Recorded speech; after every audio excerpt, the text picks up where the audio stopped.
Salem News Channel breaks that cycle. Topics that matter from hosts worth watching. Dinesh D'Souza, Andrew Wilkow, Brandon Tatum, and more. Open debate and free speech you won't find anywhere else. Salem News Channel. Not like the other guys. Watch anytime on any screen. Free 24/7. Find everything you need to know at snc.tv. That's snc.tv. Hi, this is Carl Amari. I'm Lisa Wolf. Join us every Saturday night beginning at 8 p.m. for all things entertainment on Hollywood 360. If you love classic radio shows, The Shadow, Jack Benny, The Lone Ranger, Dragnet, Gunsmoke, and many more, we have them for you on Hollywood 360. We'll also present trivia contests with prizes, showbiz news, celebrity interviews, games, and movie reviews. So don't miss Hollywood 360 every Saturday night beginning at 8 p.m. on AM 560, The Answer. 5:11.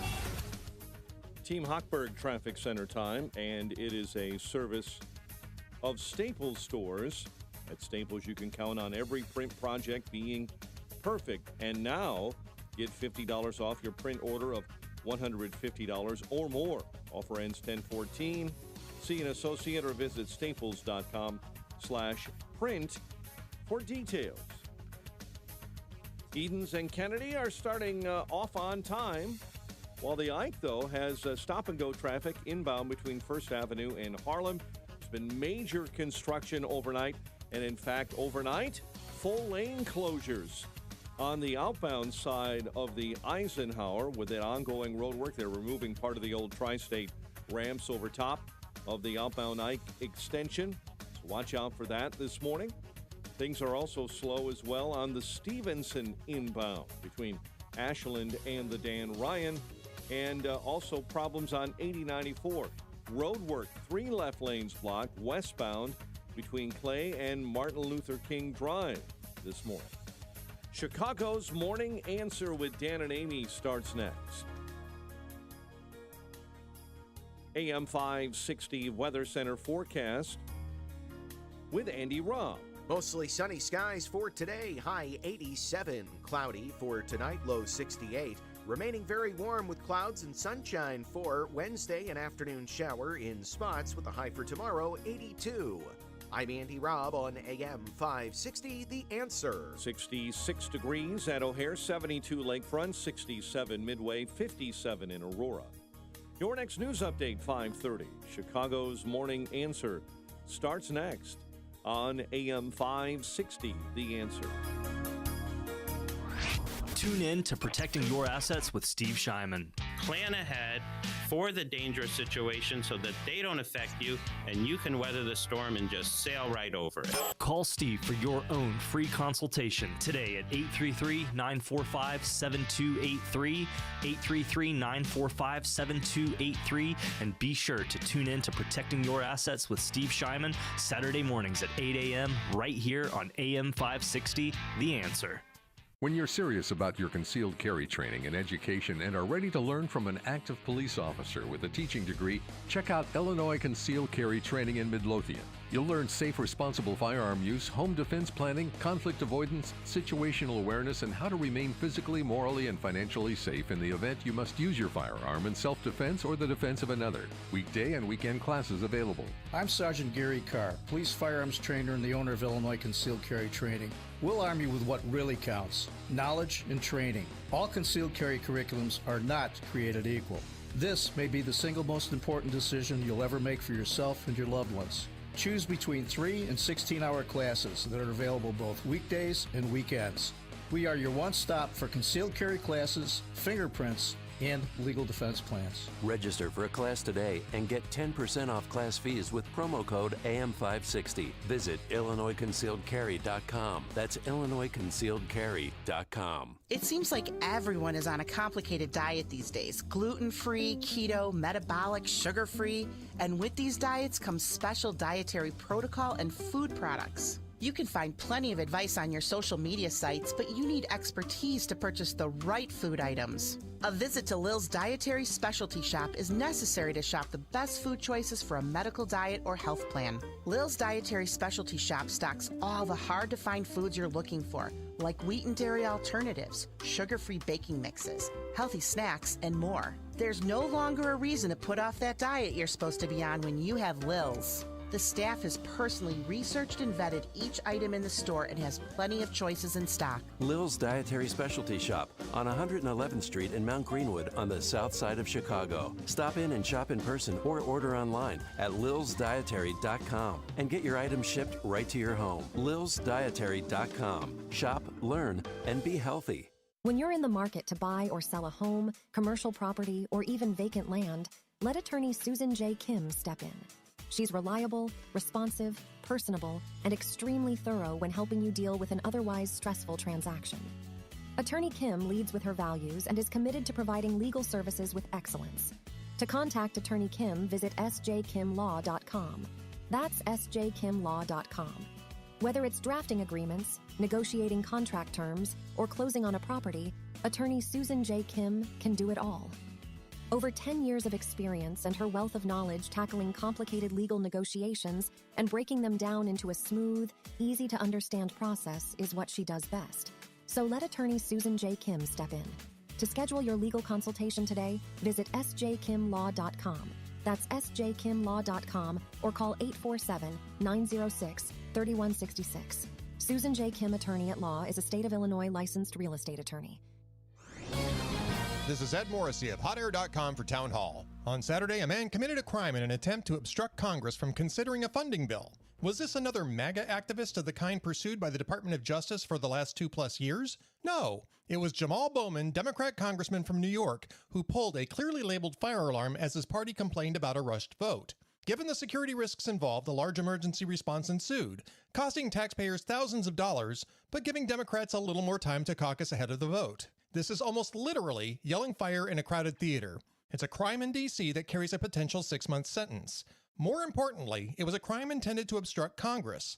Democrats have demanded severe punishment for Americans involved in the January 6 riot for the same action. Equal Justice demands prosecution of Bowman for his criminal conduct. The House must also expel Bowman as a lesson to others. If they don't, we'll normalize and incentivize future fire alarm stunts and highly charged debates. I'm Ed Morrissey. Do you want your child to come back from school hating God, America, and you? If the answer is no, the solution is St. John's Lutheran School in Lombard. I am the man, Cal. Look, I'm a Christian guy with 2 daughters out in this world, and it can get very scary. St. John's Lutheran School Lombard is the only school in all of Illinois that offers the Hillsdale College curriculum for kindergarten through 8th grade. It's a game changer, a nurturing environment with a Christian faith, traditional values, and critical thinking that teaches kids to think for themselves, not what to think. What a great thing to do for your child or grandchild. Strong academics with the Hillsdale curriculum and strong character.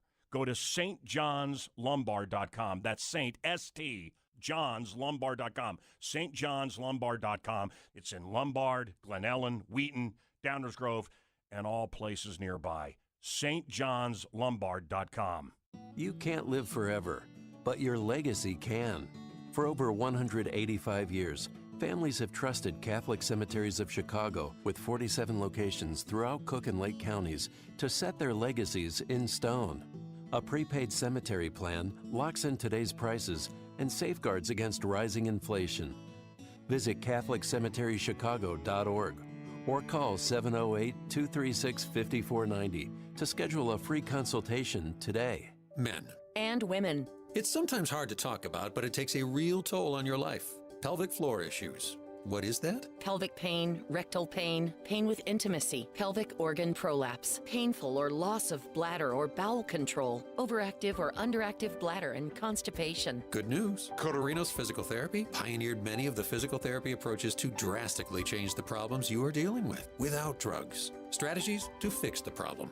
It's time to make the call and have a conversation. 630-620-0232. Don't feel like there's nothing you can do, because there is. Pelvic floor issues can affect your sleep, your activities, and your life. Cotorinos Physical Therapy has been helping people for over 46 years. It's their specialty. They simply know more about it. They successfully treat men and women of all ages, and they can help you too. Call and ask about your issues. Cotorinos Physical Therapy, 630-620-0232. Go to pelvictreatment.com. Pelvictreatment.com. 3 Chicagoland locations. Balance of Nature, changing the world one life at a time. I gained a lot of weight because I was so bored. All I did was bake and eat, okay? And I knew I wasn't eating right, and I wasn't feeling right, and I didn't have any energy. And I said, I'm going to give it a shot. I'm going to try it. Not only did it give me energy and help me feel better, but I've lost 35 pounds. I know Balance of Nature is not a weight loss type program, and it may not work for everybody that way, but for me it has, and it's given me energy. And I've been able to do stuff that I haven't been able to do in years. Start your journey to better health with Balance of Nature. Call 1-800-246-8751 or go to balanceofnature.com to get 35% off your first preferred order with free shipping and our money-back guarantee. That's 1-800-246-8751. Go to balanceofnature.com or call 1-800-246-8751 and get this special offer by using discount code CHICAGO. You're smart, you're busy, and don't have time to waste on the mainstream media cycle. Salem News Channel breaks that cycle. Topics that matter from hosts worth watching. Dinesh D'Souza, Andrew Wilkow, Brandon Tatum, and more. Open debate and free speech you won't find anywhere else. Salem News Channel, not like the other guys. Watch anytime on any screen, free 24/7. Find everything you need to know at snc.tv. That's snc.tv. Men. And women. It's sometimes hard to talk about, but it takes a real toll on your life. Pelvic floor issues. What is that? Pelvic pain, rectal pain, pain with intimacy, pelvic organ prolapse, painful or loss of bladder or bowel control, overactive or underactive bladder, and constipation. Good news. Cotorinos Physical Therapy pioneered many of the physical therapy approaches to drastically change the problems you are dealing with without drugs. Strategies to fix the problem.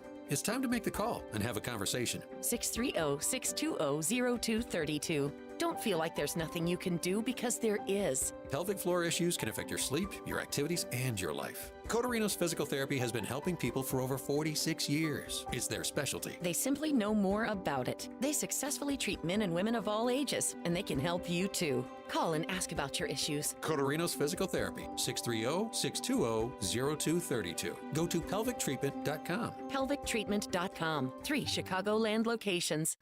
This hourly segment brought to you by Unleash Your Wealth with Raj Shah and Rick Borick this Saturday at 7 a.m. and 2 p.m. Learn more at scwealthadvisors.com.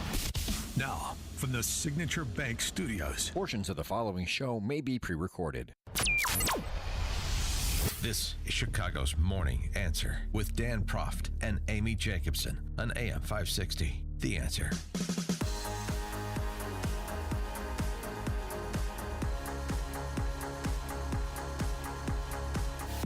Top of the morning, Dan and Amy. So following up on that 3-alarm fire at the Capitol that wasn't, thanks to Representative Jamal Bowman, an honorary member of the Socialist Spice Girls, along with other male impersonators like our very own Sean Caston.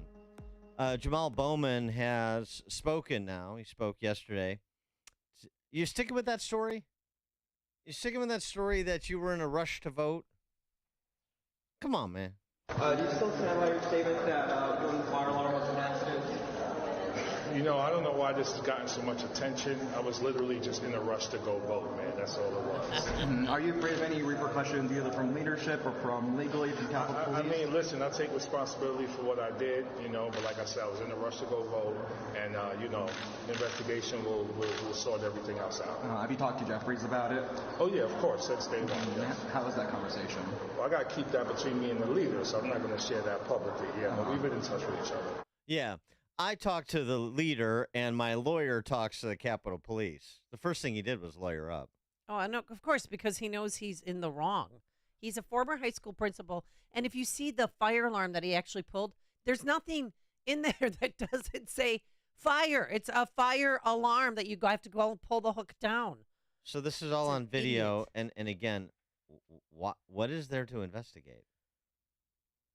312-642-5600, turnkey.pro, answer line 64636. Type in DA, then a quick comment. And House Speaker Kevin McCarthy commented on this as well, saying basically the same thing. And making the same comparison that you've heard others make, including us yesterday. Well, if this is something that was done, it was done, to obstruct an official proceeding, to vote on the House Republicans' continuing resolution to, quote-unquote, fund the government, then why aren't we talking about him facing up to 20 years in prison for obstructing a official proceeding? Or hold him without bail like they are the alleged insurrectionists. Well, we got to arrest him first. Yeah. I was really appalled of watching Democrats' actions today, to delay it, to get to a shutdown. But when we found that an individual elected to Congress would pull a fire alarm, that's a new low. We watched how people have been treated if they've done something wrong in this Capitol. It'll be interesting to see how he is treated on what he was trying to obstruct when it came to the American public. So you've got obstructing, influencing, or impeding an official proceeding. There's a law against disorderly conduct in the Capitol building, which that would qualify, it seems to me, pretty straightforward. And, of course, setting off a falsely setting off a fire alarm in D.C. is also a crime punishable it's a misdemeanor, punishable up to 6 months in prison. Not that anybody gets 6 months in prison, but that's not the point. The point is... They got to send a message. Well, the point is, what are we waiting for? All this there's this process that you have to go through. You have video evidence. He's an adult. You have all this contextual information, like you just mentioned. He's a former school principal. Like every adult in America, he's familiar with the fire alarm. This isn't his first time in the Capitol building. Everyone knows who he is, and certainly if there was any impediments to him rushing to vote, he could have presented who he was, with an ID, if anybody didn't know who he was. The whole thing is absurd.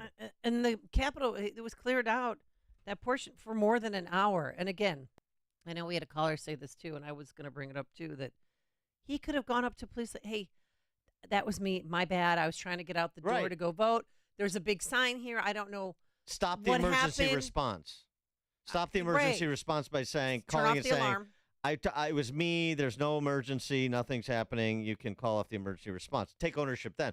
Sure, I'll accept any consequences that my attorney tells me I have to accept. That was the parenthetical statement, essentially. Merrick Garland, ironically, on 60 Minutes on Sunday night, talking about the rule of law. Your attorney general, the people's attorney general, allegedly, Merrick Garland. We do not have one rule for Republicans and another rule for Democrats. We don't have one rule for foes and another for friends. We don't have one rule for the powerful and another for the powerless, for the rich or for the poor, based on ethnicity. We have only one rule. And that one rule is that we follow the facts and the law, and we reach the decisions required by the Constitution, and we protect civil liberties. Are you essentially saying, as Attorney General to the American people, trust me? Well, in the end, I suppose it does, in the end, come down to trust. Anybody buying that? 312-642-5600, turnkey.pro answer line. Bill, Glen Ellen. Yeah, you guys said that, well, someone said that the Democrats have reached a new low. There is no low for the Democrats. They will do absolutely anything to have power and to control other people. I mean, look at what they're doing to Trump right now. Look at what they did to the January 6th people who just simply, not the ones who fought the police, but the ones who simply walked through the building. They're putting these people away for years. There is no low with these Democrats. It's like every 100 years, the left goes insane. We're a couple of years out from 1917 when the left began their crusade around the world and murdered 200 million people. These people are ramping up again. Is this like a 100-year curse with these leftists? Every 100 years, they just go nuts? I mean, we have got to stop them now before they keep along the path they're going, because we know where this thing ends, and they're working their way toward it slowly, but we know where it goes, you know? Thanks, Bill. Glenn and Oak Brook. Yeah, the Democrats really wanted severe penalties for the January 6 people. So if nothing happens to this guy, because you have to judge everything based on actions, not statements. If nothing happens to this guy, then this confirms there's two levels of justice.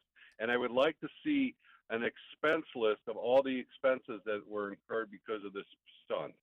Thanks for the call, Glenn. I mean, the whole thing. I'm rushing to vote So I pull a red handle that says fire on it. It's the clear fire, but it looks exactly like the ones that are in schools. Yeah. So expound on that. Help me understand how that Box to the left would open a door over there to the right. This was the basis to get to a vote that, and you had no idea, you had no consideration for the implications of this lever you happened upon with the label fire on it. Okay. Coming up at 5:38, speaking of Speaker McCarthy and Matt Gaetz, should Matt Gaetz be pushing this move to vacate the speakership and elect a new speaker? That's 5:38. And later, the truth. Why did the signature room close? We'll explain, but now let's head into that newsroom.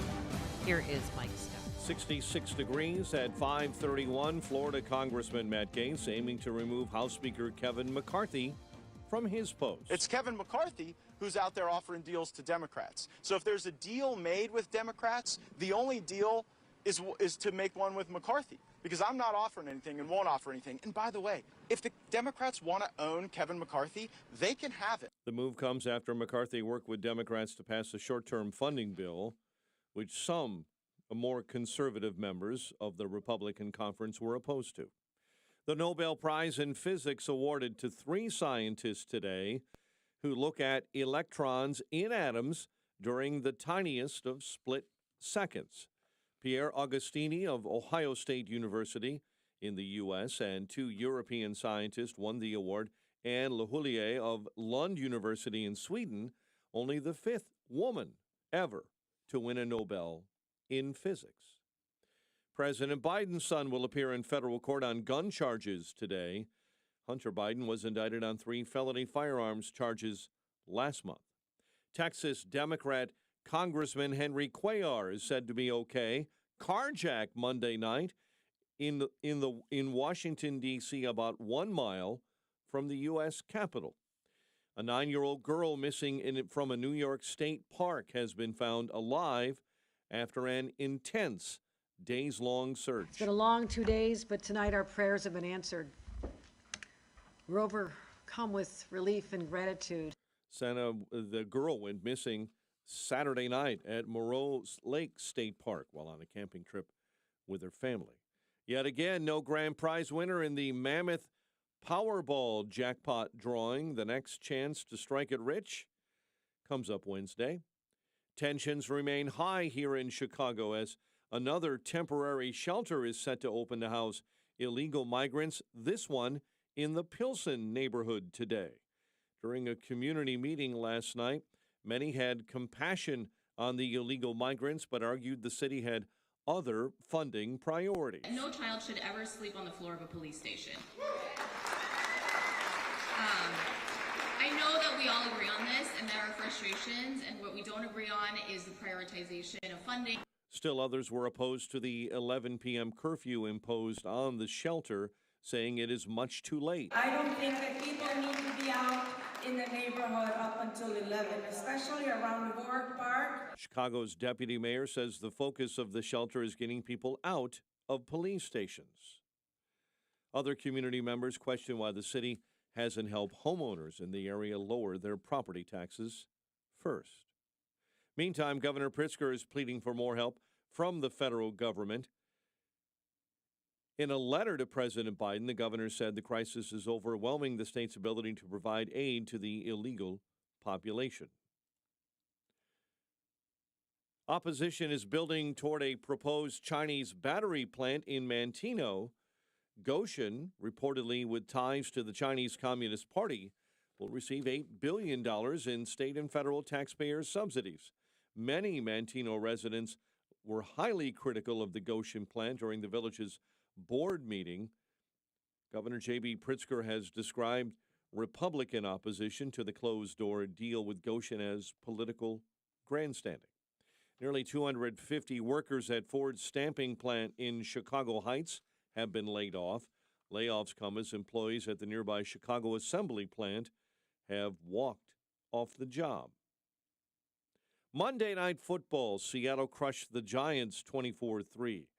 Major League Baseball playoffs begin today. Blackhawks continue the preseason tonight with a game against the Red Wings at the UC. The News is a service of the Pride Stores with 17 locations throughout Chicagoland. Stop by their newest mobile gas station, the Pride of Villa Park, as they celebrate their grand reopening with daily prizes and a solo stove raffle. Pride Stores, not your typical convenience store. A check of traffic and weather is on the way next on AM 560. Freedom Summit Chicago tickets are now on sale. Join AM 560, The Answer, on November 11th at the Westin Chicago Northwest for Freedom Summit, featuring Rand Paul, Judge Janine Pirro from Fox News, Dan Proft, Amy Jacobson, Sean Thompson, and many more. Tickets are on sale now at freedomsummitchicago.com. That's freedomsummitchicago.com. Sponsored in part by Lil's Dietary Shop, Blue Star Security, and by Hope Wins 7. Retirement planning can be complicated. From asset and legacy protection to retirement income and extended care, you need a plan. Tune in to Retirement and Income Radio, hosted by well-known Chicagoland financial educator Mark Kohler. Mark helps listeners in or near retirement protect their savings from market volatility while creating lifetime guaranteed income. Listen to Retirement and Income Radio Sunday afternoons at 3:30 on AM 560, The Answer. Or call Mark now at 844-619-SAFE. It happens every year. Winter. Delivering and receiving supplies and getting people where they need to go can be impossible. Keeping your business doors and gates working properly to keep out the extreme weather is a major concern. Your business can't afford a loss of income or productivity. Think ahead this winter and call Industrial Door Company of Chicago, Inc. for your commercial door maintenance and security tune-up now. You can't always plan when your doors break down, and it always seems to come at the least convenient time. Industrial Door Company will ensure your doors, grills, gates, and dock equipment are working to specification and give you advice on how to increase the life of your doors. Go online to see a range of products and services at industrialdoor.com. Call anytime, 847-258-5620. Their team will be there before the extreme cold weather causes financial losses for your company and assist in your time of need. Since 1982, the Industrial Door Company of Chicago, Inc. takes care of your doors so you can take care of business. Hi, I'm Randy Donnelly. And I'm Susan from Donnelly Auctions in Union, Illinois. We're the hosts of the Donnelly Auctions Hour every Saturday at 1 p.m. here on AM 560. There is no show like it in the Chicagoland area. We talk about antiques of all kinds. And we can help you sell your antiques. We have great items and the buyers for every collection. To find out more, go to DonnellyAuctions.com and listen Saturdays at 1 p.m. for the Donnelly Auctions Hour, right here on AM 560, The Answer. Gillette Intimate gives guys a gentle and easy shave. Don't treat yourself like junk. Respect it with Gillette Intimate, the best a man can get. Buy now at a retailer near you. 5:38, Team Hochberg Traffic Center time. Inbound Kennedy jam solid Austin to Montrose. Inbound Ike solid traffic all the way in from 390. We'll start with a big delay between 25th and Harlem Avenue and then back it up to an accident reported inbound at Route 83. Car is flipped on its side there. Stevenson inbound 31 and climbing into DuSable Lakeshore Drive from I-355. The Dan Ryan building between 95th and 79th on the inbound side. Park Ridge closed due to a fatal crash. Oakton, east and westbound between Greenwood and Cumberland. It's closed due to an accident that occurred about an hour ago during a police chase. We'll keep our eyes on that for you. That's again in Park Ridge, Oakton, east and west near Greenwood, completely shut down. Chicago's Morning Answer with Dan and Amy continues next.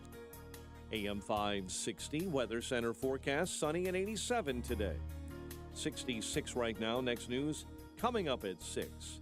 Chicago's Morning Answer continues next on AM 560 The Answer. This hourly segment is brought to you by Papa Nicholas Coffee. Papa Nicholas, great coffee, period. Roasted fresh daily in Batavia, Illinois. Now, from the Signature Bank Studios, this is Chicago's Morning Answer with Dan Proft and Amy Jacobson. Only the biggest stories, only the biggest guests, and only the biggest opinions. This is AM 560, The Answer. Top of the morning, Dan and Amy. Our friend Gerard Baker, writing in the Wall Street Journal, we were just talking about Jamal Bowman, one of the honorary Socialist Spice Girls, and this caper that is being investigated because we're not really sure what happened. It's so difficult to figure out. He pulls a fire alarm for the purpose of obstructing an official proceeding. Right, to stall the vote. But there's an investigation, and KJP was asked about it yesterday. The White House, of course, they think this is funny. Thank you, Kareem. Would President Biden ever try to get out of a meeting by pulling a fire alarm? Are you talking about something specifically? Oh, right. Yeah, Democratic member of Congress pulled a fire alarm around a series of votes. No fire. Is that appropriate? What I can tell you is I've not spoken to the president about this, and so just not going to comment. I would leave it up to. I know there's a House process moving forward right now. I'll leave it to the House. Okay. Yeah, there are processes moving forward because this is inscrutable. What exactly transpired? Let's see if we can crawl in the mind of Jamal Bowman. He was just trying to get to vote, man, as he said. Moving beyond Bowman, going back to Gerard Baker, is Matt Gaetz a soul brother of Jamal Bowman, if you will? Is he an obstructionist, destructionist like Jamal Bowman?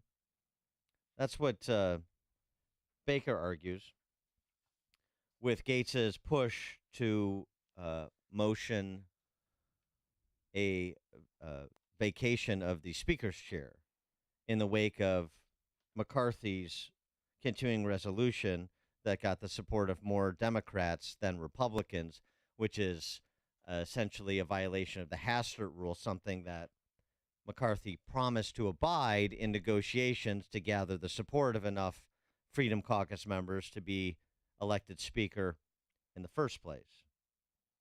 312-642-5600, turnkey.pro, answer line 64636. Type in DA, then a quick comment. Whose side are you on? Representative Matt Gaetz or Kevin McCarthy's? Here's the argument that Gaetz made on the House floor. I rise to raise a question. What was the secret side deal on Ukraine? House Democrats and President Biden have said that as Speaker McCarthy was asking Republicans to vote for a continuing resolution so as to avoid having to take the Senate's plus up in Ukraine money, that the Speaker of the House was actually cutting a side deal to bring Ukraine legislation to this floor with President Biden and House Democrats. So let me get this straight. To extend Joe Biden's spending and Joe Biden's policy priorities, the Speaker of the House gave away to Joe Biden the money for Ukraine that Joe Biden wanted. It is going to be difficult for my Republican friends to keep calling President Biden feeble while he continues to take Speaker McCarthy's lunch money in every negotiation. The Speaker of the House has responded to these reports of a secret side deal on money for Ukraine, opaquely stating that he still wants to fund Ukraine and our border. I have a few replies to this statement. First, the Speaker's statement confirms the existence of a secret deal. And I've talked to members of our own leadership who have said they didn't even know that Speaker McCarthy was negotiating a secret side deal outside of our conference, outside of his own leadership team, for the sake of Ukraine. Second, Ukraine has lost the support of a majority of the majority. The last time there was a freestanding Ukraine vote on this floor, it was last week. 101 Republicans voted for it, 117 Republicans voted against it.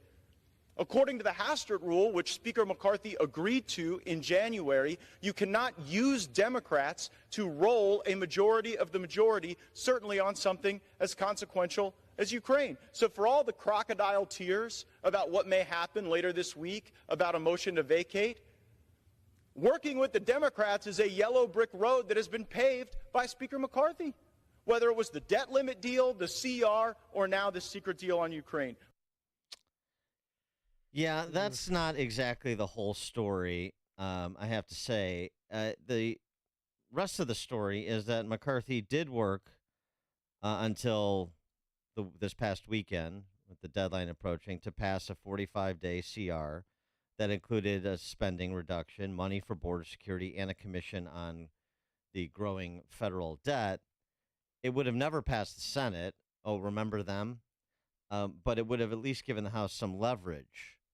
But Gates and company, a small company, rejected that. So that's how you got to this place where McCarthy bypassed them and produced this stopgap plan with smaller cuts that would pass muster with Democrats. And it did. Every Democrat voted for it except our very own Mike Quigley. Speaking of my congressman, my little fellow. Yeah, one of the little rascals. Yeah. Speaking of extremists, any spending cut is too extreme for Mike Quigley, but that's an aside. So now the same Republicans, because it only takes 5 of them, the same Republicans who didn't coalesce around this 45-day CR are going to try to oust him because he allegedly betrayed them by using Democrats to pass the stopgap measure. Knowing that you have slight control of one half of one chamber,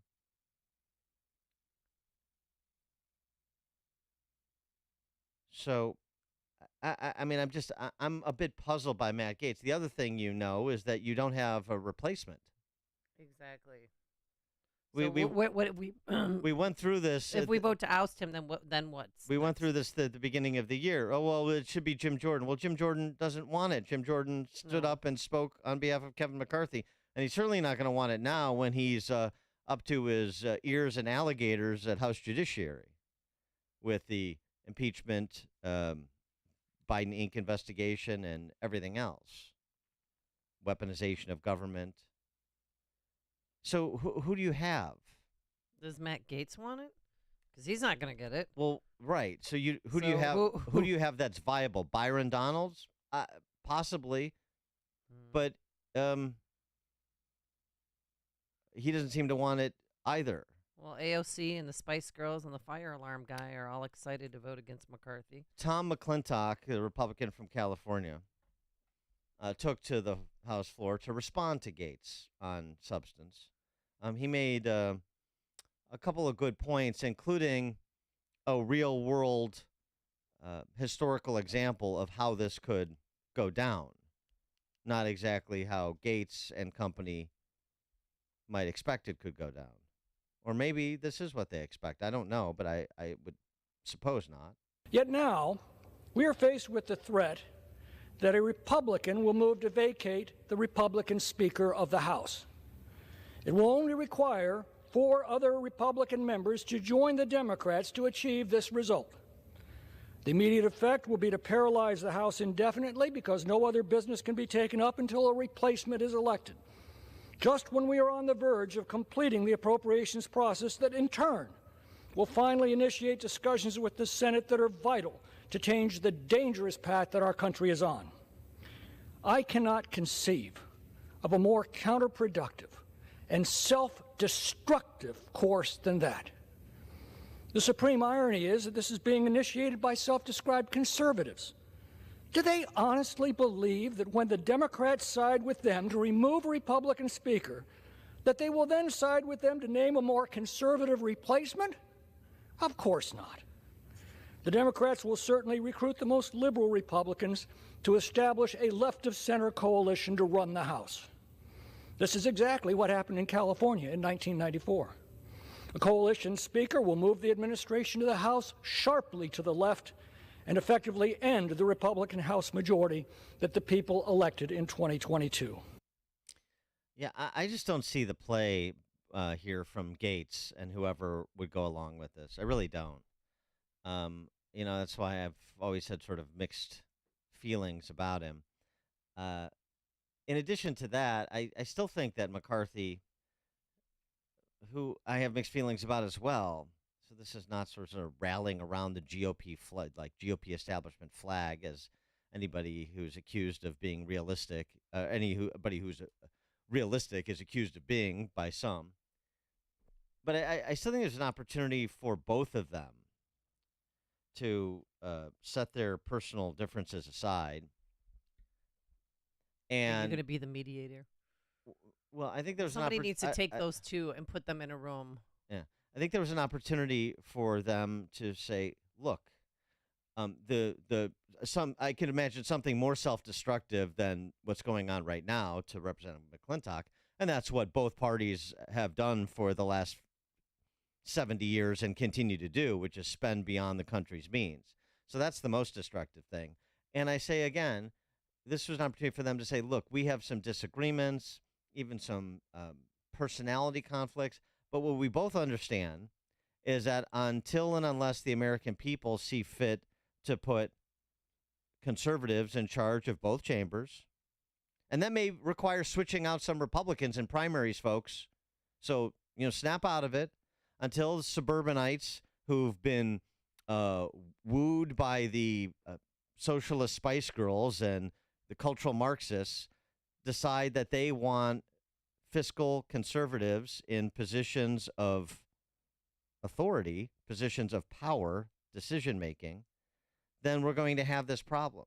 So if you are serious, if you really want to see America start to live within her means, if you really want to see us start to reduce this burden you're going to pass on to your children and grandchildren and degrade America in the process and her wherewithal and her sort of global standing as the lone superpower, well, we want to do that too. But the only way we can do that, given where the Democrat Socialist Party currently sits, is if we have conservative Republican control of the House and the Senate and the White House. Since we don't have that, we have to make these Hobbesian deals, sort of Hobson's bargains, I guess is a better way, these Faustian bargains, Hobson's choice, Faustian bargains. Yeah, a lot of aphorisms there. But anyway, we have to make deals that we otherwise wouldn't make on principle because this is what you have to do to sort of continue to keep the gears grinding until the balance of power changes.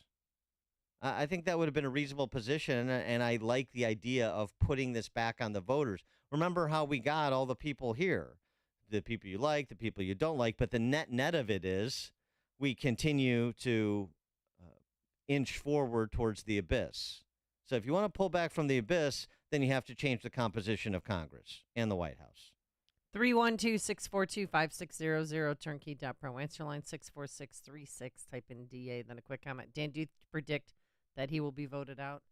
Or do you think that this is going to go away? Well, again, could Gates get 4 of his cohorts to support the motion to vacate? Probably. Do they have an answer? I mean, who the replacement is? I mean, to McClintock's point, are they going to work with Democrats to come up with a compromise candidate? Well, who's that going to be? Right. Somebody more conservative than Kevin McCarthy? Nate, Schiller Park.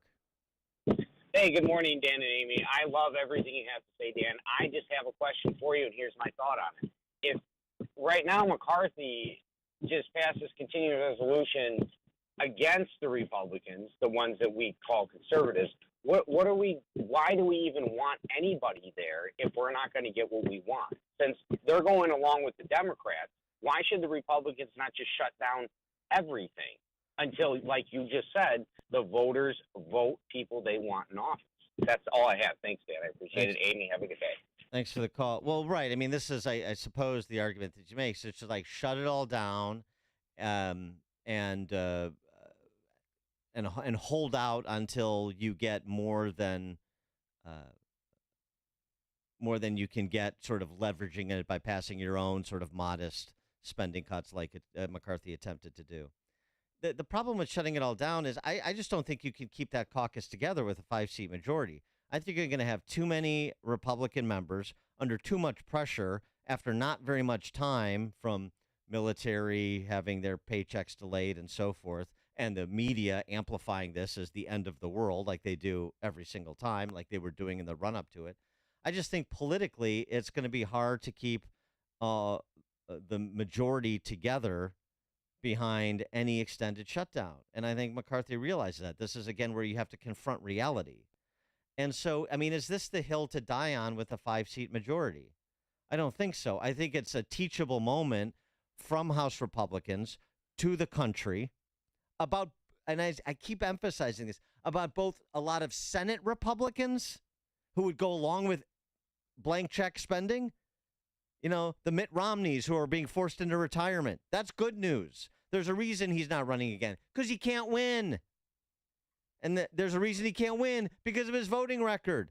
So keep doing to Republicans like Mitt Romney what Utah Republicans are doing to him, which is to retire him. Yeah. Get a better class of people in these key positions that can make their way into leadership, that can grow the caucus, that can really enact things that are meaningful, as opposed to sort of doing our version of virtue signaling. And with the net result is sort of infighting. Or if you wanted to make a stand where you don't have the troops to hold the line, then you get it going both ways. You don't get what you want, and you also get excoriated, further demonized, vilified in the press, and that could hurt the chances of some of those members you have in swing districts. This has to be at least a little bit of a realpolitik discussion. Joe in Elmhurst. Yeah, the Republicans have to learn from the Democrats and stick together no matter what. I mean, you have some moron pulling a fire alarm, and look how they rallied to this guy's cause. It's incredible how the Republicans are so self-destructive. Thanks for the call, Joe. The other Joe in Hoffman Estates. Hi, good morning. Nothing's going to change. These people and the government have, it's just two sides of the same coin. Their kids go to school together. After they pretend like they're fighting about all this stuff, they go golfing. It's just a big facade, all of it. Thanks, Joe. You're listening to Chicago's Morning Answer with Dan Proft and Amy Jacobson on AM 560. The Answer. When your home or business has an insurance claim, the next step is very important. The claim process with insurance can be tedious, hard to understand, and difficult to navigate. You need someone working for you. You need a licensed claim adjuster. Why? The insurance company will send out their inspectors that work for them, get paid by them, and represent them, not you. This is Dan Lights from Crosscom. We inspect your property, file your claim, negotiate the damages, and maximize your settlement with your insurance company. If we complete the repairs approved by your insurance company, our service is free. Crosscom Public Adjusters has turned denied claims into approved claims. We've also increased insurance claims anywhere from 23 to 1,000%. We are licensed by the Department of Insurance and work in Illinois, Northwest Indiana, and Southern Wisconsin.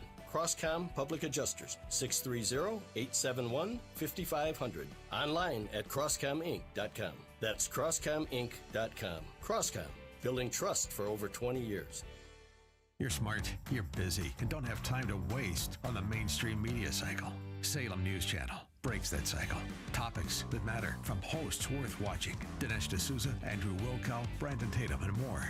Open debate and free speech you won't find anywhere else. Salem News Channel, not like the other guys. Watch anytime on any screen, free, 24/7. Find everything you need to know at snc.tv. That's snc.tv. AM 560, The Answer.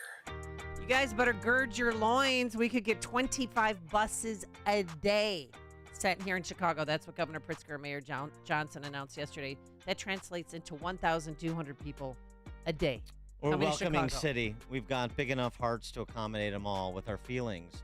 We'll tackle that and pour over the governor's letter to the POTUS at 6:06. But now let's go straight into that newsroom. Here's Mike Scott. Residents opposed to the opening of a new illegal migrant shelter in Pilsen. WIND Chicago News Time is 6 o'clock. He'll be back in a New York court. I'm Dave Anthony, Fox News. Former President Trump will attend the second day of his civil fraud trial. It's election interference. They're interfering with the presidential election of 2024, and the people of our country see it. He also calls the judge rogue for already ruling the Trump organization committed fraud. And then he praised that judge for deciding the statute of limitations blocks some evidence. Therefore, about 80% of the case is over. New York Attorney General Letitia James is seeking $250 million in damages and other sanctions, accusing former President Trump and his businesses of lying to banks about wealth and valuations to secure loans. That's Fox's Jared Halpern. Hunter Biden's also due in court today in Delaware, expected to plead not guilty to 3 felony gun charges after a tax evasion misdemeanor plea deal that would have wiped away a gun crime fell apart in July. Hunter's now been charged with making false statements relating to a firearm purchase, as well as one count of possession of a firearm while being an unlawful user of or addicted to a controlled substance. Fox's Jessica Rosenthal. A congressman carjacked Henry Cuellar, a Democrat, robbed at gunpoint last night in Washington. He was not injured. Police are looking for 3 suspects. At the Capitol, Congressman Matt Gaetz filed a resolution declaring the office of Speaker of the House of Representatives to be vacant. He wants to oust Kevin McCarthy, a fellow Republican, for working with Democrats to avert a government shutdown, passing a short-term funding bill without the spending cuts conservatives demanded. McCarthy predicts he'll survive and remain House Speaker. I'm proud of the record of what we've been able to accomplish so far. 3 scientists were awarded the Nobel Prize for Physics this morning, including Pierre Agostini at Ohio State University, for their work studying electrons inside atoms and molecules, but none of us can figure out how to win the Powerball. So the jackpot grows again to $1.2 billion, the 7th biggest lottery prize in the U.S. ever. America's listening to Fox News. 66 degrees at 6:02 on AM 560. The Answer. Good morning. I'm Mike Scott. We will start with an accident, a police chase, and a search for suspects this morning in Elmhurst. It's at the intersection of Route 83 and Lake Street, entirely shut down due to a police chase with numerous officers, drones, and dogs now on that scene. Car that was fleeing perhaps a Park Ridge fatal accident hit spikes laid down by police. 4 individuals exited that vehicle. 1 person has been arrested along the Eisenhower inbound right at York Road. And again, police continue the search of a large area of businesses along Lake Street and I-290 this morning. Tensions remain high as Chicago is set to open another temporary shelter for illegal migrants in the Pilsen neighborhood today. During a community meeting last night, some residents actually welcomed that shelter. We're a welcoming city, we're a sanctuary city, and I think we should stay that, because what is the alternative? Be a not welcoming city? How embarrassing would that be? Many others had compassion on the illegal migrants, but argued the city had many other funding priorities. No child should ever sleep on the floor of a police station. I know that we all agree on this, and there are frustrations, and what we don't agree on is the prioritization of funding. Meantime, Governor Pritzker is pleading for more help from the federal government in dealing with the illegal migrant crisis in Chicago. In a letter to the president, the governor says the crisis is overwhelming the state's ability to provide aid. Opposition is building against a proposed Chinese battery plant for Manteno. Goshen Incorporated, reportedly with ties to the Chinese Communist Party, is set to receive $8 billion in state and federal taxpayer subsidies for the factory. Many Manteno residents were highly critical of the Goshen plant, joined by State Representative Brad Halbrook. Illinois has lost out on 18 previous battery plants, including the Rivian plant that moved to Georgia recently. The question I have is, what was offered to these American companies and rejected? Halbrook says the American companies should be offered tax incentives to locate in Illinois. Despite legal challenges pending over Illinois' gun and magazine ban, Illinois State Police have opened the window for those who opened the so-called banned firearms from before January 10th to register them. In Springfield, State Representative Amy Elick has a measure filed that says if the law is found unconstitutional, state police would be required to destroy any such registration records. If the measure is upheld, State Senator Jason Plummer wants his measure passed that allows firearms purchased during a temporary injunction this spring to be registrable. It's not something we've given up on, because I think the closer we get to January 1st, the more obvious the problem will become to more people. The Pritzker administration, through the Illinois State Police, say such firearms purchased in that 6-day window cannot be registered. Seahawks over the Giants on Monday Night Football 24-3. Major League Baseball playoffs begin today with the best-of-3 wild card round. Blackhawks continue preseason play on ice against the Red Wings. The news service of health insurance mentors. Are you 65 or older, thinking about Medicare? Well, Medicare done correctly will be the best health insurance you will ever have. Call Stephen Tucker today. HealthInsuranceMentors.com, 630-674-1551. A check of traffic and weather on the way next on AM 560.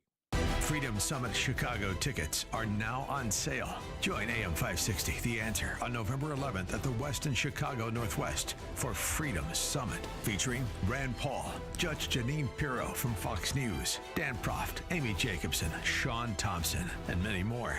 Tickets are on sale now at freedomsummitchicago.com. That's freedomsummitchicago.com. Sponsored in part by St. John's Lutheran School in Lombard, Tom Mirabali, independent insurance agent with Blue Cross and Blue Shield of Illinois, and by overheaddoorchicago.com.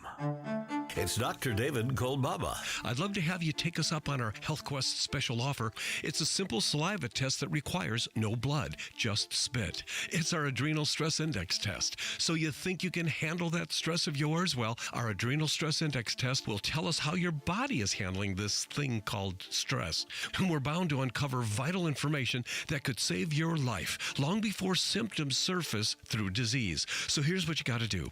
Call our HealthQuest radio hotline, and if you're one of our first 5 callers, you'll receive your adrenal stress index test at 1/2 our special low price, only if you call today. And then we'll also hold that same special price for your second follow-up adrenal stress index test. For more information, call our HealthQuest radio hotline at 800-794-1855. That's 800-794-1855. It's HealthQuest Radio with me, Dr. David Kolbaba, this Saturday morning at 11.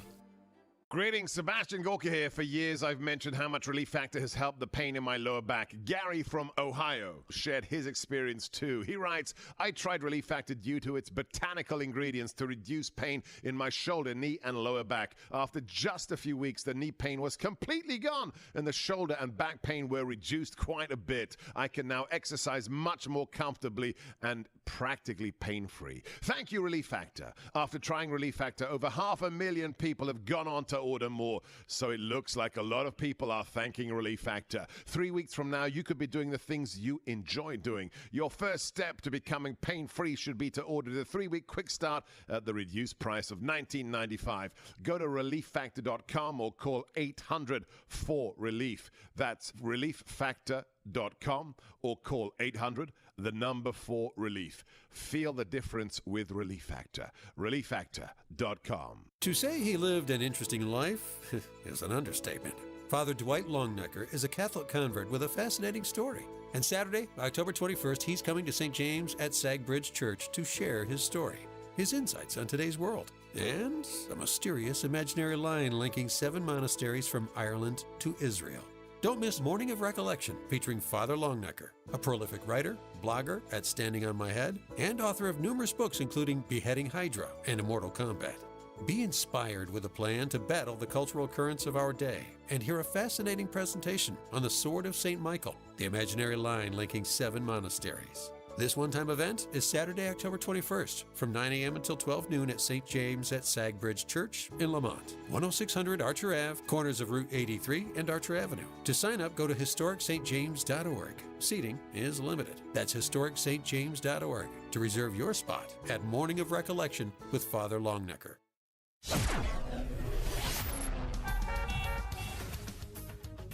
6:09. Let's get an update on the roads. Team Hochberg Traffic Center time. Inbound side of the Edens Expressway, 21 minutes. Lake Cook Road into the junction. The Kennedy at 38. O'Hare into the Burns Circle interchange. The Ike, 48 minutes from 390 into the old post office.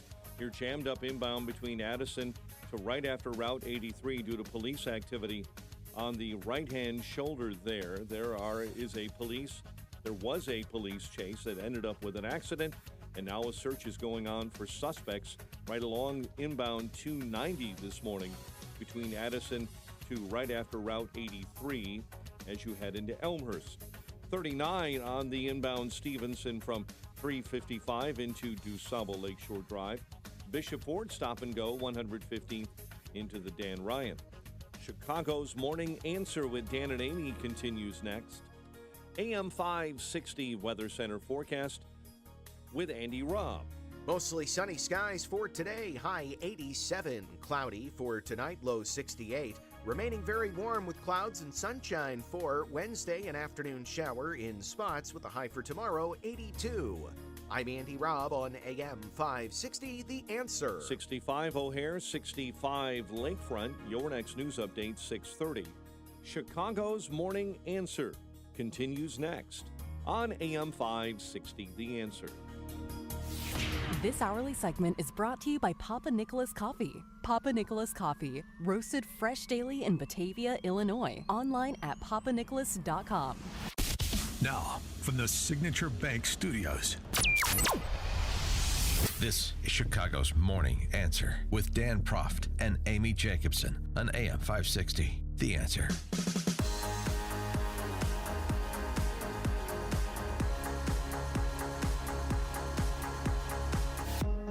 Top of the morning, Dan and Amy. Governor Jelly Belly penned a letter to his pen pal. An open letter. It's not an open letter. Mr. 10%, it's to President Biden. That's not an open letter. It's directed to President Biden. Right, I'm just saying it's all for the world to see. 15,000 people Illinois has taken in. The city says 16,000, but whatever. I'm sure it'll be 16,000 by the end of today. 15,000 people is what the governor has in his letter. But as the numbers being transported to Chicago are accelerating, the humanitarian crisis is overwhelming our ability to provide aid to the refugee population. The people of Illinois are kind and generous and stupid. We believe in... That was my parent. That was, yes. Yeah, my ad. Yes. We believe in the fundamental right of every human, especially those facing persecution, to find refuge and live with dignity in this great country of ours. Unfortunately, the welcome and aid Illinois has been providing to these asylum seekers, even though many of them have not sought asylum, has not been matched with the support by the federal government, Most critically, the federal government's lack of intervention and coordination at the border has created an untenable situation for Illinois. Untenable, I tell you. Our state government has been forced to dedicate $330 million to provide humanitarian aid, and that amount is increasing each day.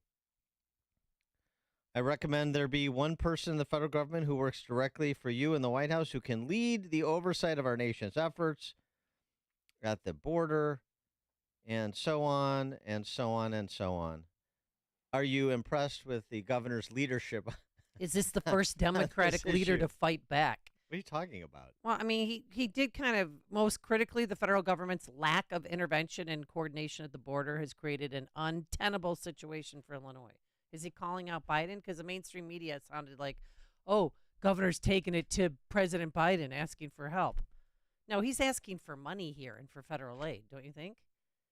What? The first Democrat.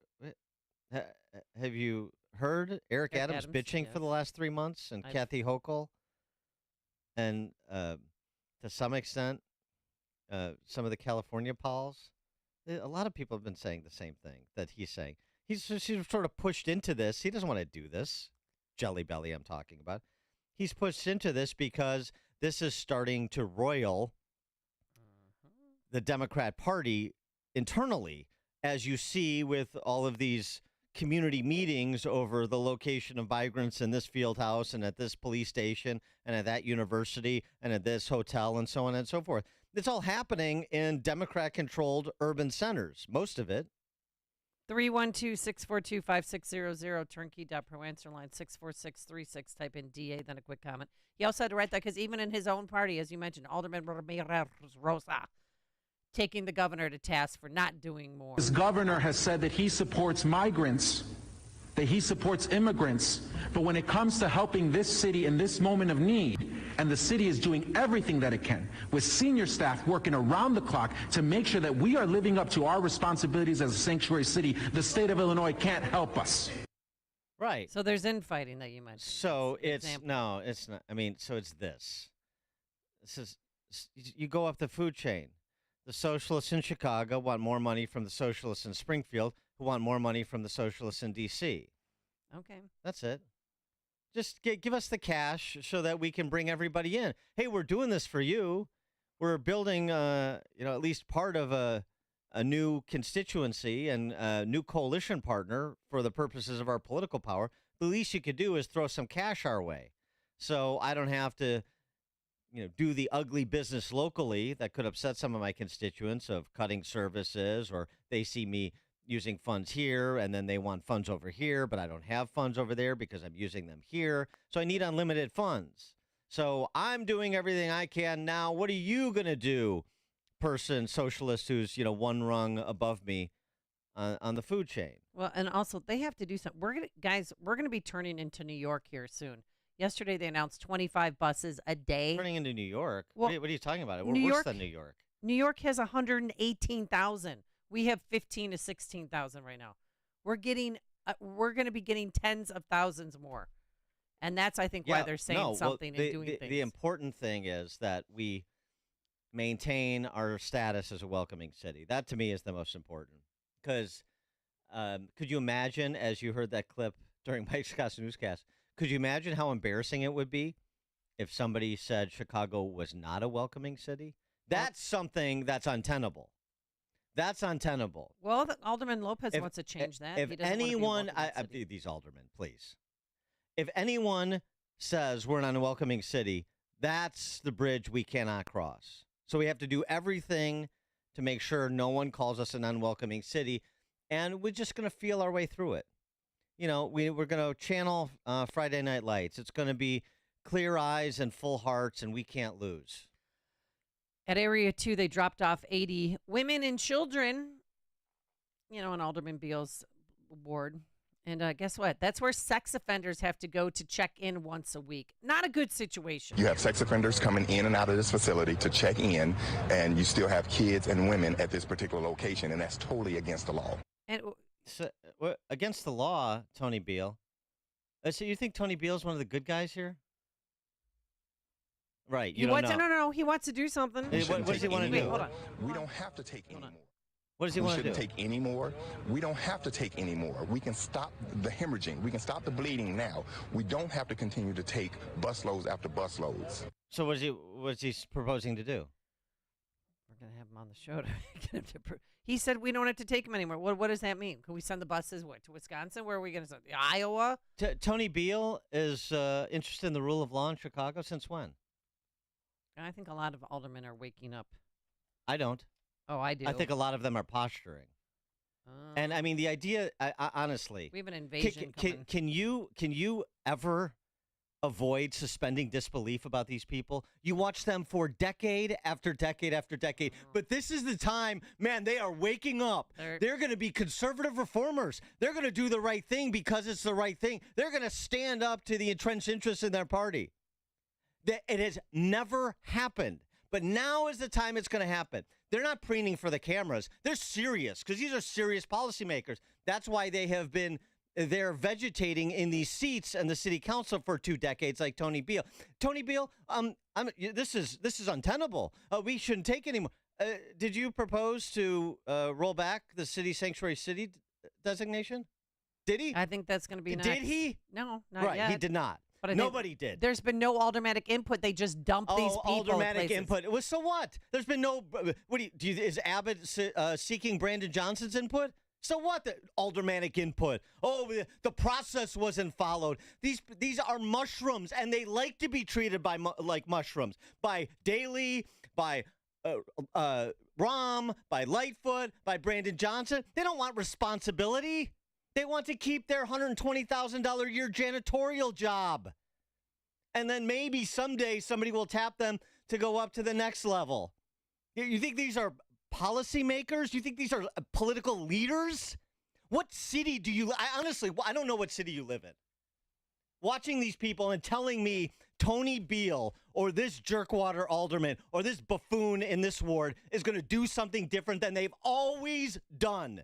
What is wrong with people in this city? You watch it. The same people doing the same things, and you're like, this time, now I'm upset. You're like one of these people at these community meetings. Hey. I didn't vote for this socialism. I didn't vote for this sanctuary city. Well, you did. Oh, yeah, I did, but I didn't want it to come to my front step. I mean, I can know in my heart I didn't vote for any of that crap. Come on. Dan, I'm telling What is he doing? We shouldn't take any more, and that takes what form? I will find out. How long has he been there? How long has Tony Beale been in the city council? Right. Decades. Right. Uh-huh. This time. Well, Alderman Hopkins wants to get rid of the Inn of Chicago where they're housing 1,530 migrants. Why?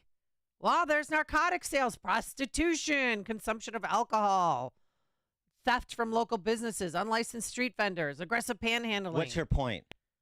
You think he's going to be successful in trying to get the migrants out of that place? They should have never let him in. He said he didn't know they were coming. Mayor Lightfoot made the deal. I don't know. I don't know how much more succinctly I can attack the premise. I just still believe that there's hope. Do I think that Alderman Hopkins will be successful? Yeah. That's not the question. The question is Alderman Hopkins interested in being successful? You're assuming motives that you shouldn't assume. And you just disregard any past conduct. Past behavior. Different times. We haven't had to deal with this issue before. Past behavior is not an indicator of future behavior for Amy Jacobson when it comes to politicians. No, I'm just saying we haven't had to deal with this issue before when we have tens of thousands coming and 25 buses a day more for the foreseeable future. Oh, my God. Is there any parallel to this that comes to mind for you? Or anybody out there? Anybody. 312-642-5600, turnkey.pro answer line. You could also text us 64636. Type in DA, then a quick comment. I mean, the reason there is no hope is because of a complete lack of understanding. I mean, I don't know how to say it any clearer than a complete suspension of disbelief when it comes to these politicians. I mean, could you play the 3-card Monte game one more time thinking this is the time I'm going to pick the right card? Play it one more time. There's no any parallel, any issue that comes to mind as a parallel to this. Where you hear the same thing from the same people and what occurs. I'm asking you. No, nothing? Nothing comes to mind. Of course not. Violent crime? Right.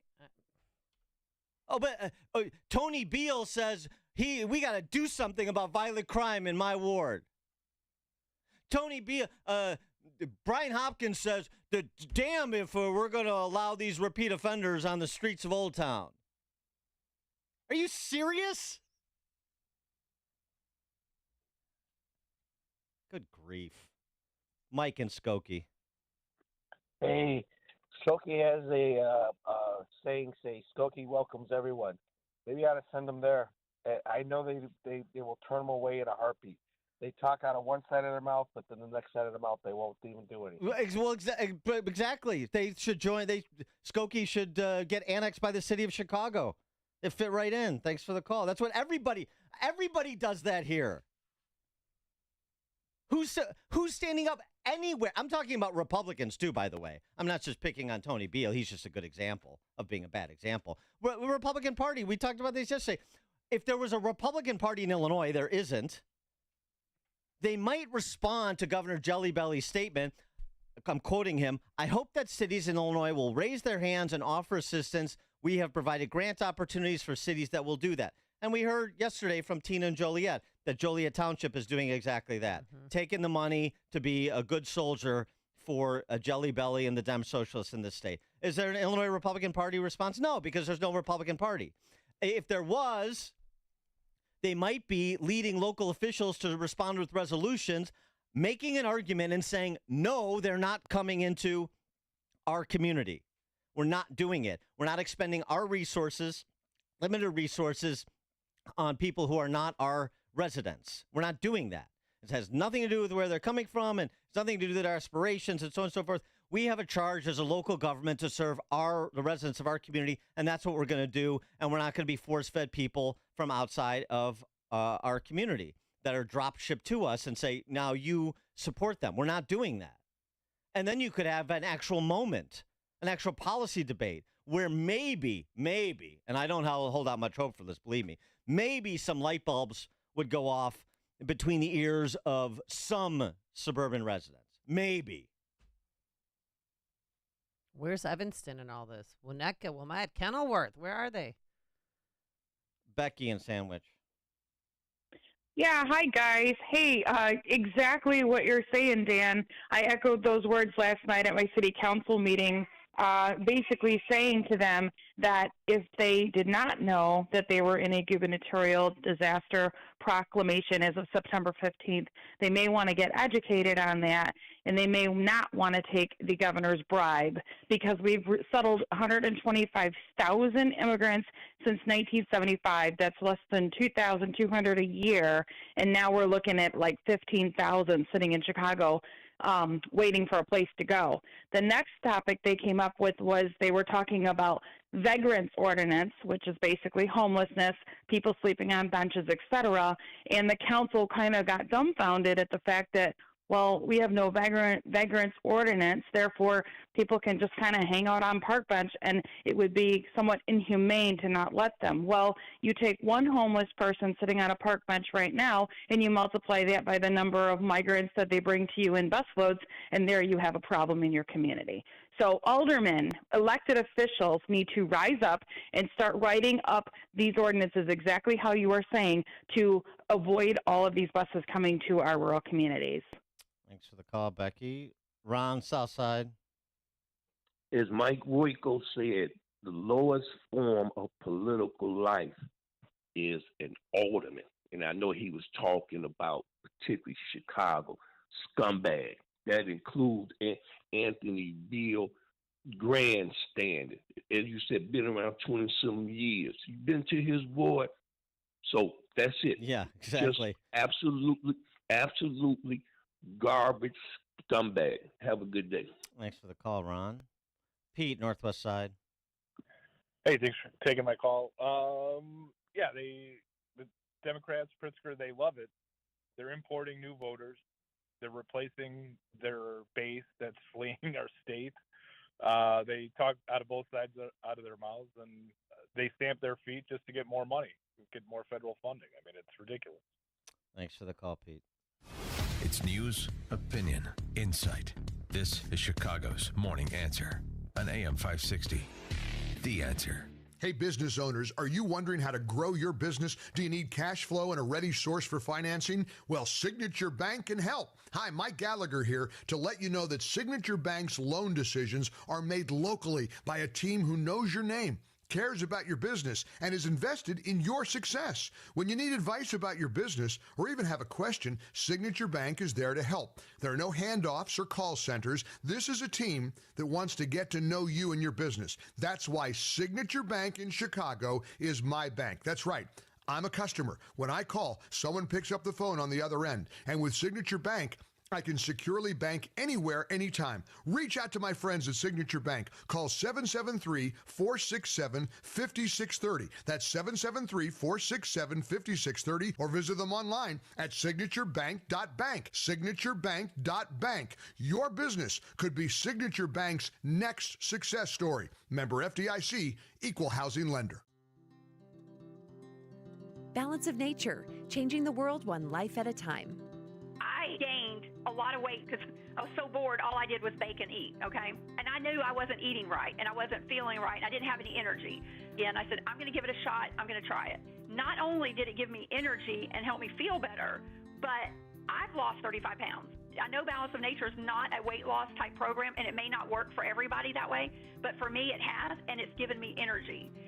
And I've been able to do stuff that I haven't been able to do in years.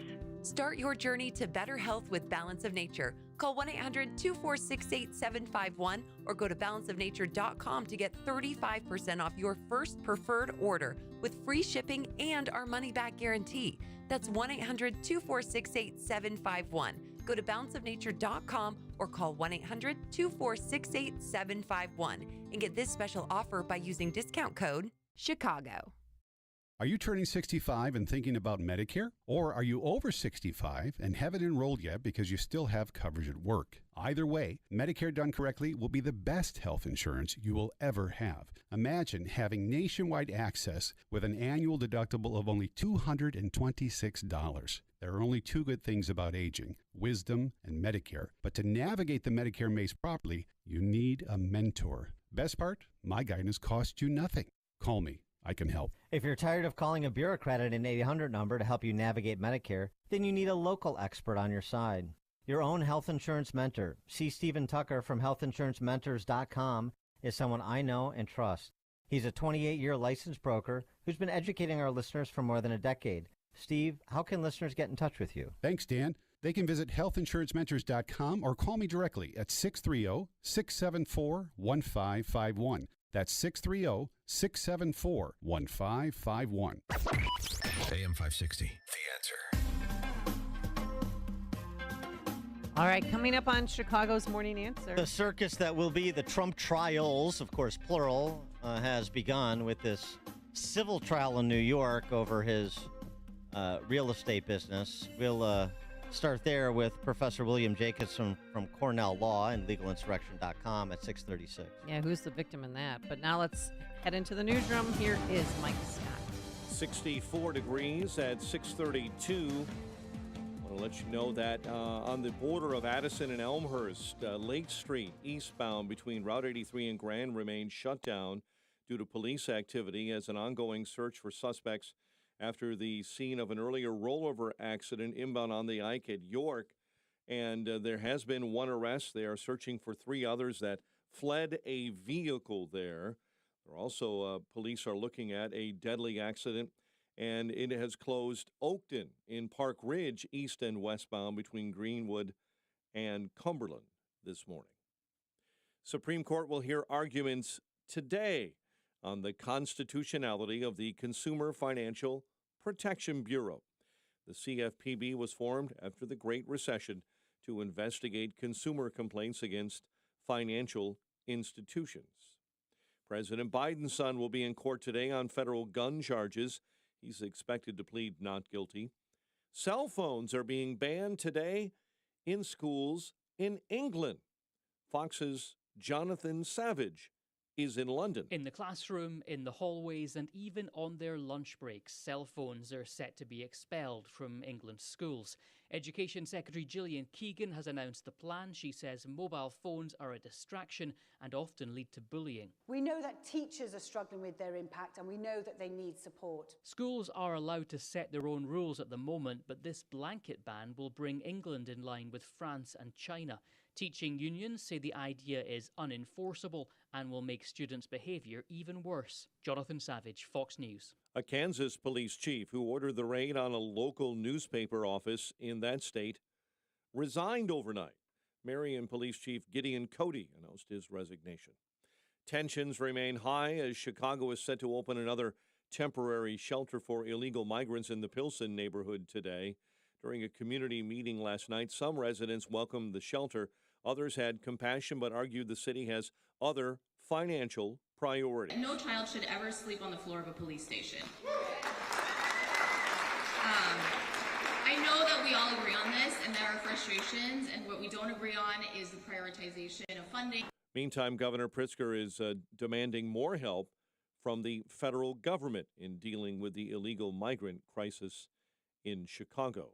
250 workers at Ford's stamping facility in Chicago Heights have been laid off. The layoffs come as employees at the nearby Chicago assembly plant have walked off the job. Seahawks beat the Giants on Monday Night Football 24-3. Baseball playoffs begin today. Best of three wild card round underway. Blackhawks take on the Red Wings tonight. 6:35 and a check of traffic and weather on the way next on AM 560.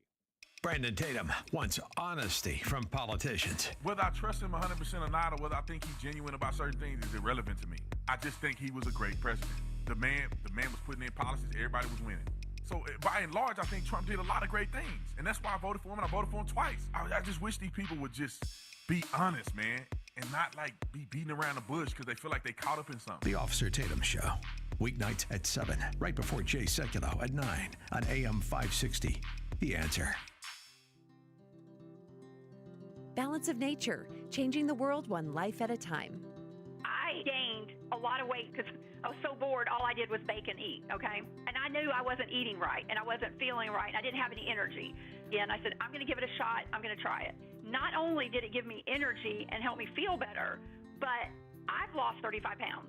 I know Balance of Nature is not a weight loss type program, and it may not work for everybody that way, but for me it has, and it's given me energy. And I've been able to do stuff that I haven't been able to do in years. Start your journey to better health with Balance of Nature. Call 1-800-246-8751 or go to balanceofnature.com to get 35% off your first preferred order with free shipping and our money-back guarantee. That's 1-800-246-8751. Go to balanceofnature.com or call 1-800-246-8751 and get this special offer by using discount code CHICAGO. This is Ed Morrissey at HotAir.com for Town Hall. On Saturday, a man committed a crime in an attempt to obstruct Congress from considering a funding bill. Was this another MAGA activist of the kind pursued by the Department of Justice for the last 2+ years? No. It was Jamal Bowman, Democrat congressman from New York, who pulled a clearly labeled fire alarm as his party complained about a rushed vote. Given the security risks involved, a large emergency response ensued, costing taxpayers thousands of dollars, but giving Democrats a little more time to caucus ahead of the vote. This is almost literally yelling fire in a crowded theater. It's a crime in D.C. that carries a potential 6-month sentence. More importantly, it was a crime intended to obstruct Congress. Democrats have demanded severe punishment for Americans involved in the January 6 riot for the same action. Equal Justice demands prosecution of Bowman for his criminal conduct. The House must also expel Bowman as a lesson to others. If they don't, we'll normalize and incentivize future fire alarm stunts and highly charged debates. I'm Ed Morrissey. Gillette Intimate gives guys a gentle and easy shave. Don't treat yourself like junk. Respect it with Gillette Intimate, the best a man can get. Buy now at a retailer near you. 6:37. Let's get an update on the roads. Team Hochberg Traffic Center time, a service of Blindster.com. Well, you may think custom blinds is a job for expensive pros. Well, at Blindster, if you have a tape measure and a screwdriver, you can install their blinds and save big. Plus, they guarantee they'll fit. Blindster.com. Park Ridge, Oakton east and westbound near Greenwood shut down due to an earlier fatal accident. McHenry County, serious accident there being dealt with by sheriffs at Kishwaukee Valley Road and County Line Road. On the mainline expressways, inbound Edens 32, Lake Cook Road into the junction. It's an hour on the inbound Kennedy, O'Hare into the Burns Circle interchange. The Ike at an hour, inbound from 390 into the old post office. And things are slow because of police activity that we've been telling you about in Elmhurst. And that inbound delay starts at Mill, goes all the way to Route 83. Stevenson inbound is an hour from 355 into DuSable Lakeshore Drive. Bishop Ford inbound has an accident at 111. Chicago's Morning Answer with Dan and Amy continues next.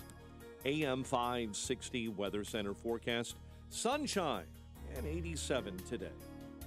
65 at O'Hare. Next news at 7. Chicago's Morning Answer continues next on AM 560 The Answer. Now, from the Signature Bank Studios, this is Chicago's Morning Answer with Dan Proft and Amy Jacobson. If you're looking for the latest news news, insight into what it means, and the sharpest opinion. There's only one station in Chicago where you can turn, and it's this one. We're AM 560, The Answer. Top of the morning, Dan and Amy. The circus of the Trump trials has begun in earnest. And not where you necessarily expected. You know, there's so much action. I understand it's hard to keep track of the civil and the criminal, but this civil case brought by New York State Attorney General Letitia James against Trump and the Trump Organization, seeking to put him out of business, at least out of business in the state of New York. He was in court yesterday. Oh, yeah. With the judge smiling, showing off his pearly whites for the camera. No shock, he's a Democratic judge. Card-carrying member of the ACLU, I understand. But anyway, he bears a striking resemblance to that creepy old guy from Poltergeist, too. You're all gonna die! Yeah. Anyway. You know what? That's pretty good. So you hope he doesn't spot on. Show up on your door. Show your doorstep, that is. So anyway, Trump, with the I love Trump. Impromptu post-game press conference was not mincing words. One doesn't have to be a lawyer to see the danger to anyone doing business in the Empire State. Anybody that does business in New York State is crazy. When you have a radical left Attorney General like Letitia James, who's a disgrace to our country, who got elected on the fact that she's going to take down President Trump. We're going to take him down. She knew nothing about it. But she got elected on that basis. And we have others likewise. Take a look at what's going on in Georgia. Take a look at Jack Smith. Take a look at these people. This is called election interference, and worse than that, really much worse than that. And you don't get much worse than election interference, especially we're talking presidential election of 2024. So this judge should change his ruling because Palm Beach County said he was totally wrong, and he was ruling based on them. He ruled we didn't even have a chance to testify. I got a call last week, sir, we lost part of the case. I said, the trial didn't even start. You know, the trial starts, I guess, today. He ruled that we lost a big part of the case because he's a Democrat club politician. He's a Democrat operative, and he's a disgrace to people that call themselves judges. And I hope my lawyers go in, and I hope they fight him very hard, because this guy's getting away with murder. And his clerk should not be allowed to be in his ear on every single question. You take a look at what's happening with her. She hates Trump more than he does. So that's where it is. I love when he refers to himself in the third person like a professional athlete. To understand something here, yeah, this trial is just about additional penalties sought. Right. I mean, she wants $225 million because she claimed that he overvalued his property. That's what she claims. There's no victim here. Well, they made good with the banks. Letitia James, also wants an order barring Trump and his organizations from doing business in New York State. I mean, has this ever happened again where somebody's gone after a family like this to stop them from doing business in a state? No. Put that to Professor William Jacobson, clinical professor of law, director of the Securities Law Clinic at Cornell Law School, founder of LegalInsurrection.com and president of Legal Insurrection Foundation. Also, as we've talked about before, started the Equal Protection Project recently that's provided great support to trying to infuse some sanity and the rule of law on college campuses. And by the way, just as a quick aside. Not related to me. Not related to you, number one. Number two, just did a podcast with Professor Jacobson.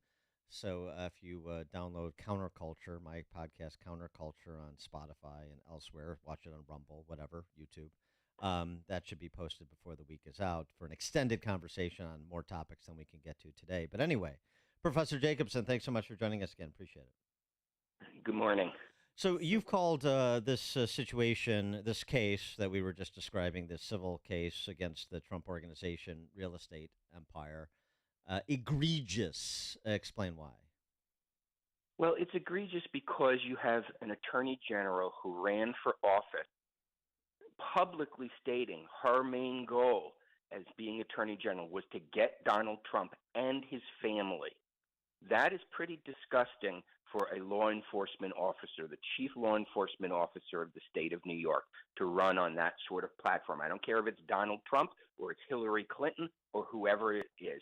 That's a violation of her oath to, do justice here, as opposed to seeking to punish a particular person. And she's carried it out. This whole civil case, put aside all the criminal cases, this whole civil case is Letitia James making good on a campaign promise to get somebody.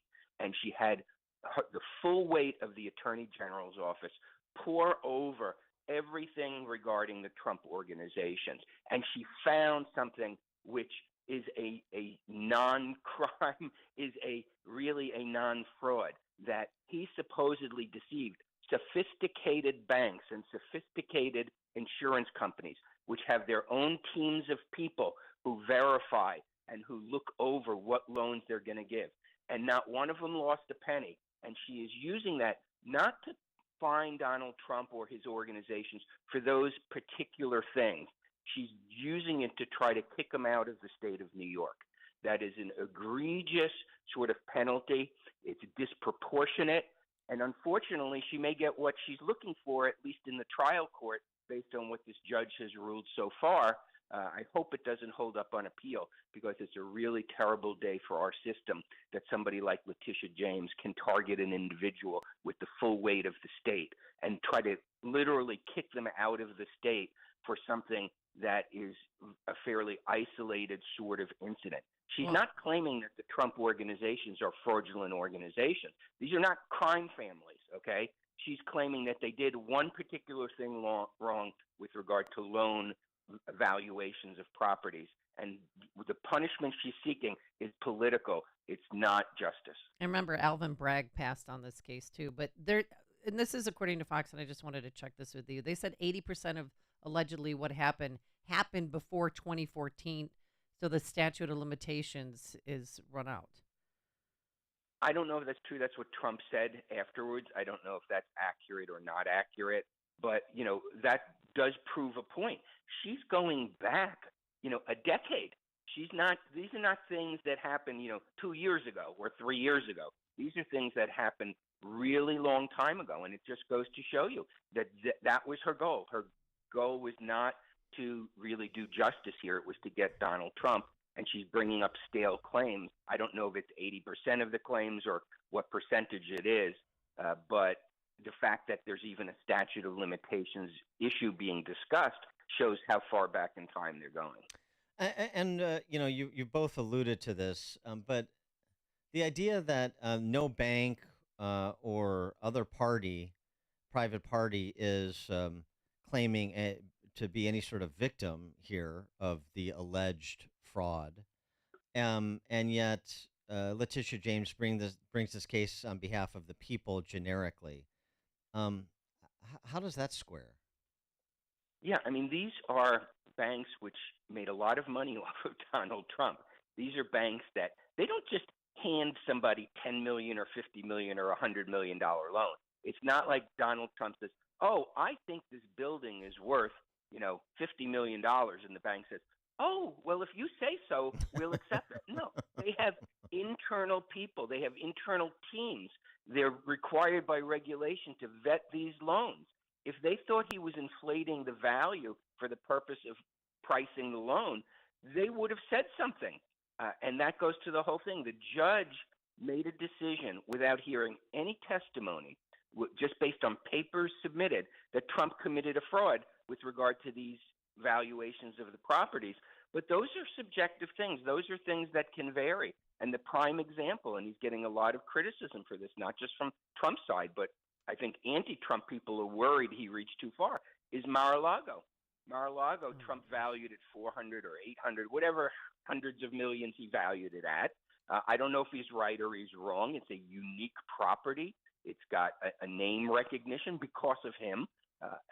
But he said no, that was fraudulent because the tax assessor assesses it at $18 million. What does the tax assessor have to do with anything? That's absurd. I mean, it's patently absurd Oh, I mean, and there's a 5-bedroom across. There's a 5-bedroom house on the same side of the canal that he's on. It's $53 million, and it doesn't have the beautiful atrium and all the hotel spots, and it's just you can't even compare them to anything. I mean, there are nuances here. Because Mar-a-Lago does have restrictions on its use. In order to get lower tax rate, Trump committed, and it's in the property records, that it can only be used as a club. It cannot be used as a primary residence for anybody, as a permanent residence. So Trump can't sell it to a Saudi billionaire for $1 billion unless the billionaire is going to use it as a club. So that might affect the value. But even with that restriction, to think Mar-a-Lago is only worth $18 million is completely absurd. Of course it is. But why didn't they have a trial on that? Why didn't he hear testimony on that? Instead, he just decides, the tax assessor says it's $18 million. That's what goes to show you that look, I've been a critic of Trump many times, but he's right on this one. He's getting railroaded in this civil case by Letitia James. Merrick Garland did a sit-down with Scott Pelley, 60 Minutes, on Sunday. And among other questions, he was not really pressed. I mean, all these questions were Scott Pelley pretending to be like the dogged reporter asking hard questions, but they really just set up for Merrick Garland to repeat his rehearsed lines. So I hope people picked up on that if they saw it. But he was asked about the timing of the Trump indictments. And this is what Merrick Garland said. Well, that's absolutely not true. Justice Department prosecutors are nonpartisan. They don't allow partisan considerations to play any role in their determinations. Is that right? There were no, you don't believe there were any partisan considerations contemplated by Jack Smith? Of course there are. I mean, how Merrick Garland can get on there with a straight face and say that. He's just like, reading from the book. It's ridiculous. Of course, so much of the targeting of Trump has been political. So much of it has been, partisan. So I think that's just ridiculous, and just goes to show you why so few people have trust in the Department of Justice, where you have a guy who can get up there with a straight face and repeat those lines. And I agree with you. That's why I can't even watch 60 Minutes anymore. Everything's a setup there, okay? None of it is natural. And so, yeah, I think that's pretty ridiculous. Nobody believes that. If Trump were not, I guess the question we should always ask is, if Trump had declared early on, in 2021, I am never running for president again, I'm done, would any of this be happening? Of course not. This is all happening because they're afraid he'll win re-election. That's why this is happening. That's partisanship. They would not be going to these lengths to prosecute him if he were not running for president. Professor William Jacobson, clinical professor of law, director of the Securities Law Clinic at Cornell Law School, founder of LegalInsurrection.com, and the president of the Legal Insurrection Foundation. Professor Jacobson, thanks as always. Great, thanks. Thank you, and he joined us on our turnkey.pro answer line. The stories you need to know to start your day. This is Chicago's Morning Answer on AM 560, The Answer. Hi, folks. Dennis Prager here. You've probably been hearing my colleagues and me talking about investing with YRefi for a while now. You may have some questions, so let's review. It's true. You can earn up to a 10.25% fixed rate of return that is not correlated to the stock market or the Fed. You can turn your income on or off, compound it, whatever you choose, and there are absolutely no fees. There is no attack on principal if you ever need your money back, and you'll get your monthly statement with no surprises. Just go to investYRefi.com. That's invest, the letter Y, then refi, REFY.com. Or call 888-YRefi24. Folks, this is a solid investment that actually helps people. Just go to investYRefi.com or call 888-YRefi24 and tell them Dennis Prager sent you. Balance of Nature, changing the world one life at a time. I gained a lot of weight because I was so bored. All I did was bake and eat, okay? And I knew I wasn't eating right, and I wasn't feeling right, and I didn't have any energy. And I said, I'm going to give it a shot. I'm going to try it. Not only did it give me energy and help me feel better, but I've lost 35 pounds. I know Balance of Nature is not a weight loss type program, and it may not work for everybody that way, but for me it has, and it's given me energy. And I've been able to do stuff that I haven't been able to do in years. Start your journey to better health with Balance of Nature. Call 1-800-246-8751 or go to balanceofnature.com to get 35% off your first preferred order with free shipping and our money-back guarantee. That's 1-800-246-8751. Go to balanceofnature.com or call 1-800-246-8751 and get this special offer by using discount code CHICAGO. AM 560, The Answer.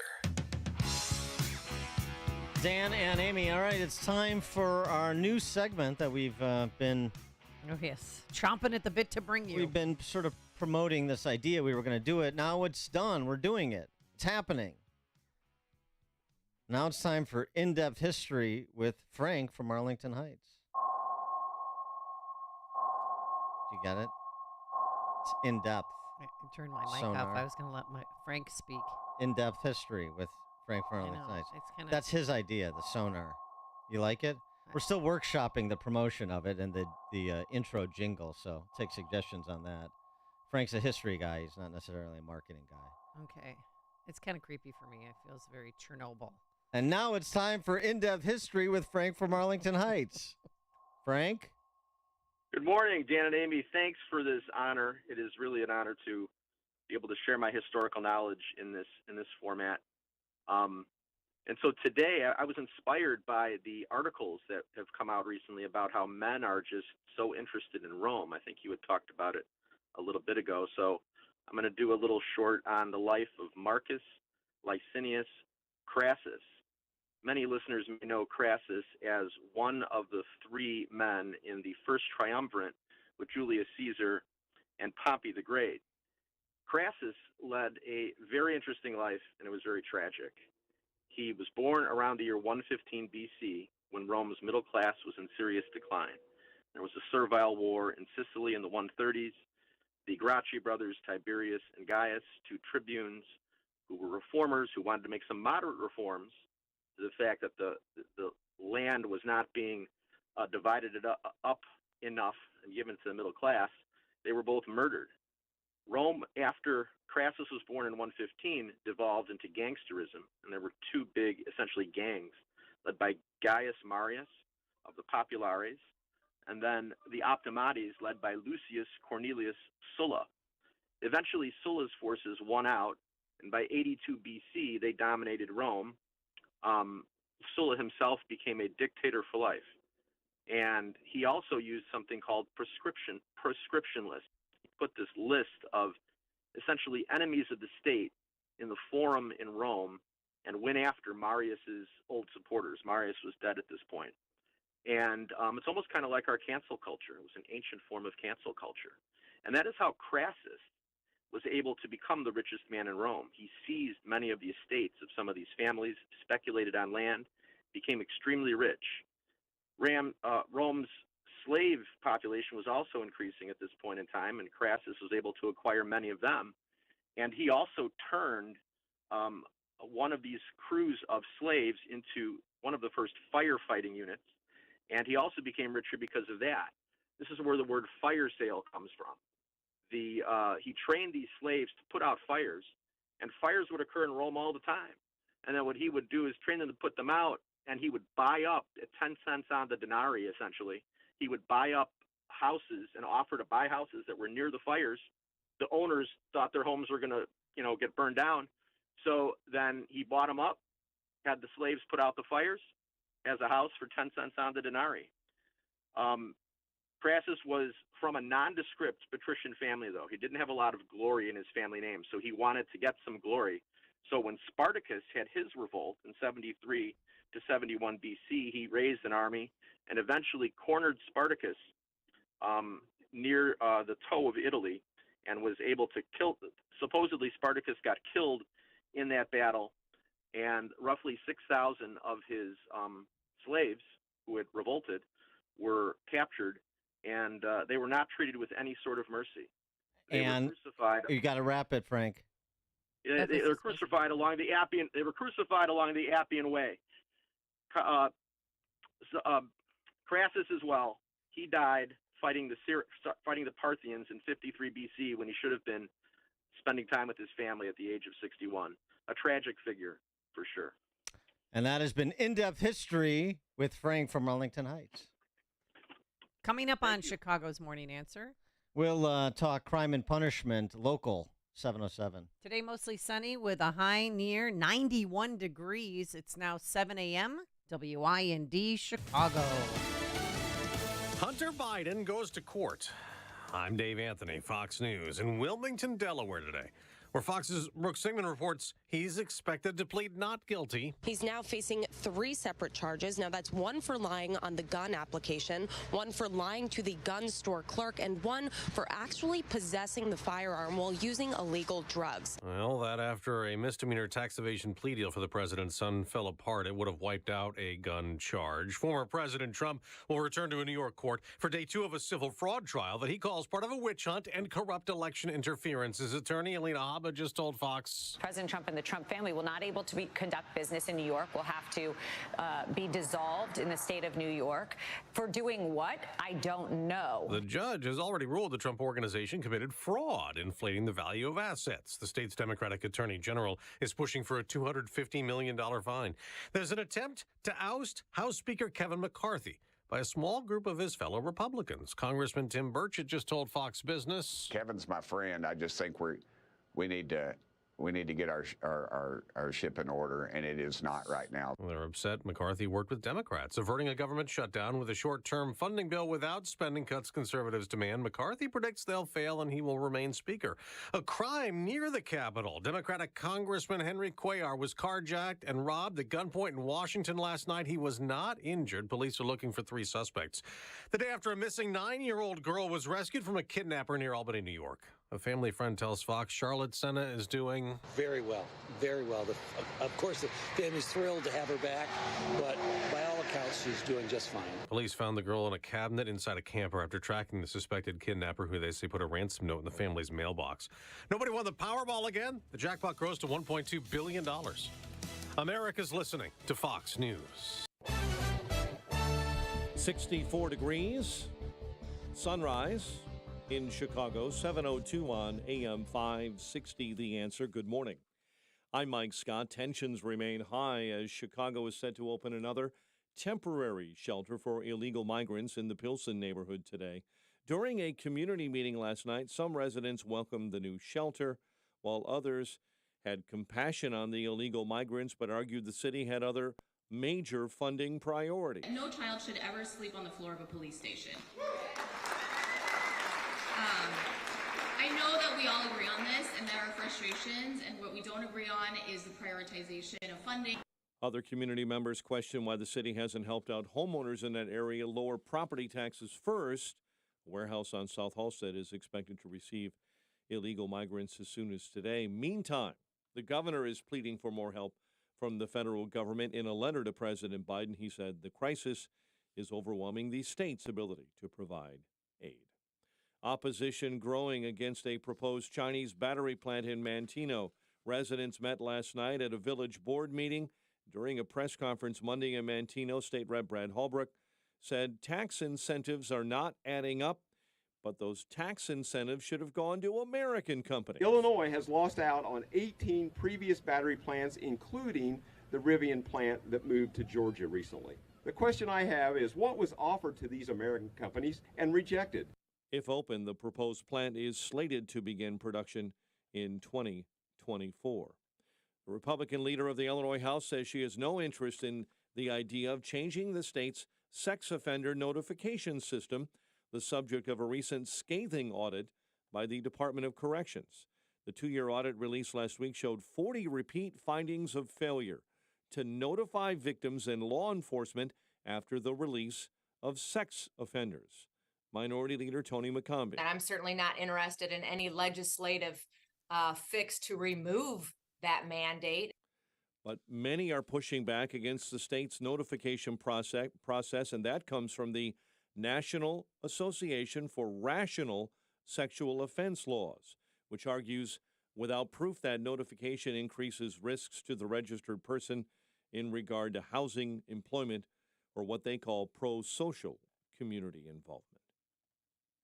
Seattle beat the Giants on Monday Night Football 24-3. Baseball begins the playoff run today. 8 teams take to the diamond in the best-of-3 wild-card round. And the Cubs have the best defensive prospect in all of baseball. Baseball named outfielder Pete Crow Armstrong as the defensive player of the year for all minor league levels yesterday. The news service of the Pride stores with 17 locations throughout Chicagoland. Stop by their newest mobile gas station, the Pride of Villa Park, as they celebrate their grand reopening with daily prizes, special offers for diesel customers. The Pride stores, not your typical convenience store. A check of traffic and weather on the way next on AM 560. Freedom Summit Chicago tickets are now on sale. Join AM 560, The Answer, on November 11th at the Westin Chicago Northwest for Freedom Summit, featuring Rand Paul, Judge Janine Pirro from Fox News, Dan Proft, Amy Jacobson, Sean Thompson, and many more. Tickets are on sale now at freedomsummitchicago.com. That's freedomsummitchicago.com. Sponsored in part by Automated Systems Incorporated, HealthInsuranceMentors.com, and by Illinois Concealed Carry Training. Greetings, Sebastian Gorka here. For years, I've mentioned how much Relief Factor has helped the pain in my lower back. Gary from Ohio shared his experience too. He writes, I tried Relief Factor due to its botanical ingredients to reduce pain in my shoulder, knee, and lower back. After just a few weeks, the knee pain was completely gone, and the shoulder and back pain were reduced quite a bit. I can now exercise much more comfortably and practically pain-free. Thank you, Relief Factor. After trying Relief Factor, over 500,000 people have gone on to order more. So it looks like a lot of people are thanking Relief Factor. 3 weeks from now, you could be doing the things you enjoy doing. Your first step to becoming pain-free should be to order the 3-week quick start at the reduced price of $19.95. Go to relieffactor.com or call 800-4RELIEF. That's relieffactor.com or call 800-4RELIEF. Feel the difference with Relief Factor. relieffactor.com. Balance of Nature, changing the world one life at a time. I retired 3 years ago, and I've been hearing your ads on the radio for years. And finally, when I moved, I went through this flurry of activity, and all of a sudden, after a couple months after the painting was done and the unpacking and the putting away and everything, because I moved to a different state, and I said, you know what?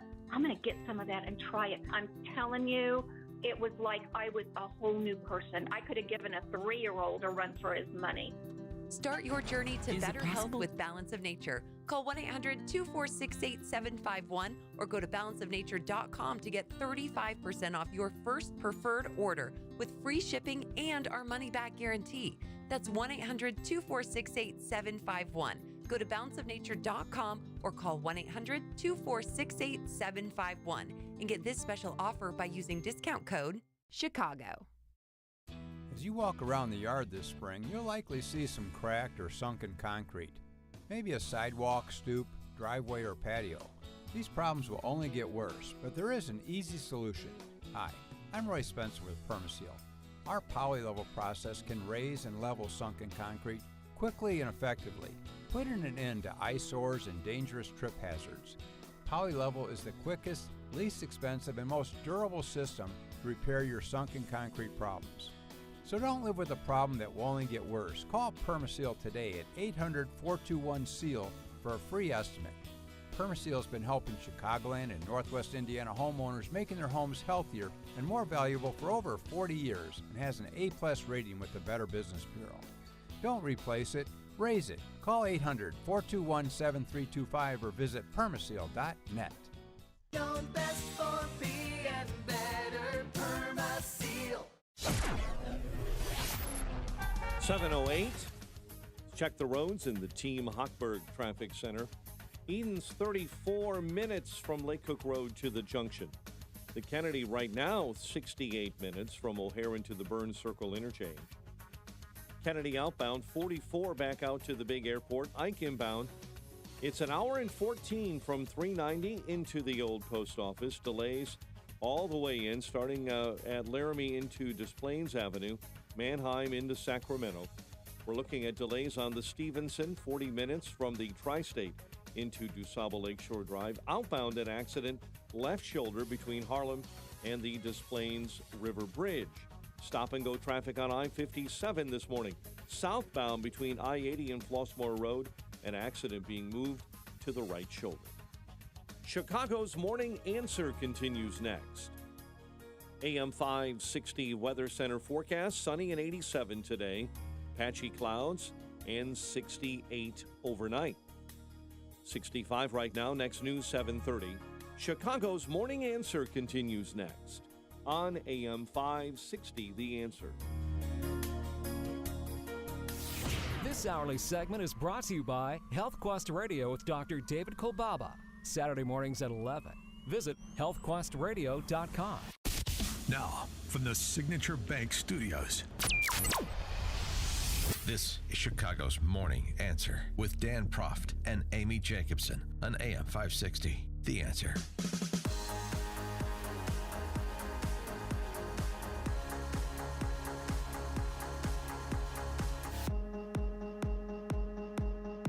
Top of the morning, Dan and Amy.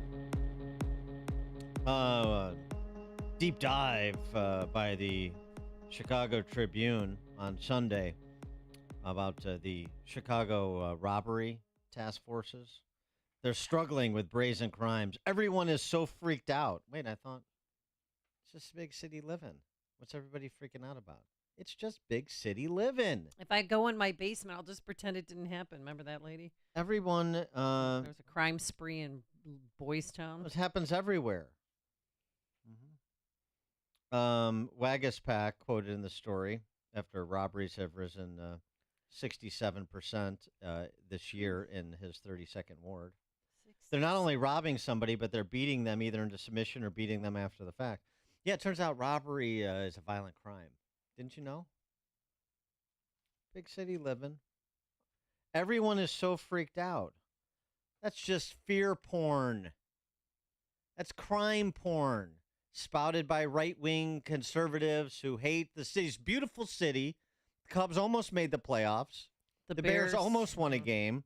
Almost won. After 14 straight losses, or 13 straight losses. Things are fine. Everything's going well. Everything's fine. I mean, it's not like D.C. where they're carjacking congressmen. What? Henry Cuellar of Texas carjacked Monday night by 3 armed attackers.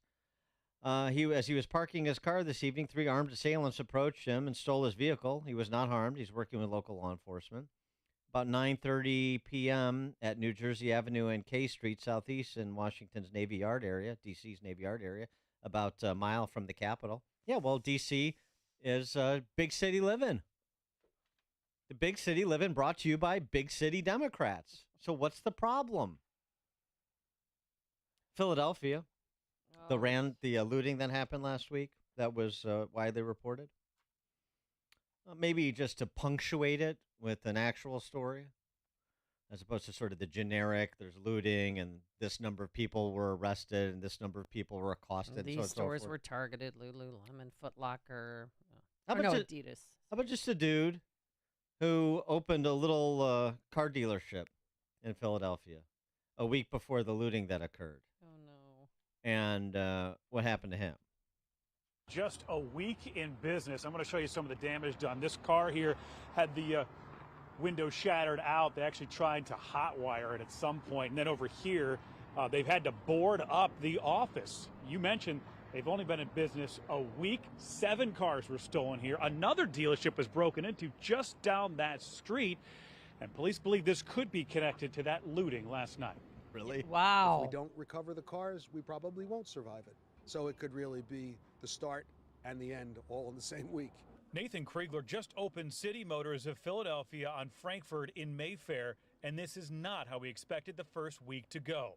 His building broken into, the office ransacked, someone tried to hotwire this Kia, and 7 of the 11 cars on the lot were stolen last night. We're not even in business 1 week, and we're getting cars here. And they smashed through 2 doors, smashed through the key box, stole the titles to the cars. That was supposed to happen today. We called our insurance company today, and unfortunately, we only have liability insurance for the vehicles. So if we don't get the cars back, we have no coverage for the vehicles whatsoever. I think if I had the choice all over, I would not come to Philadelphia. And I think a lot of people are feeling that way. If you had the choice all over again, would you come to Chicago? 312-642-5600, turnkey.pro answer line. 64636DA, turnkey.pro text line. I suppose only if you could leave. That's Philadelphia. Big city living under big city Democrats. That's all it is.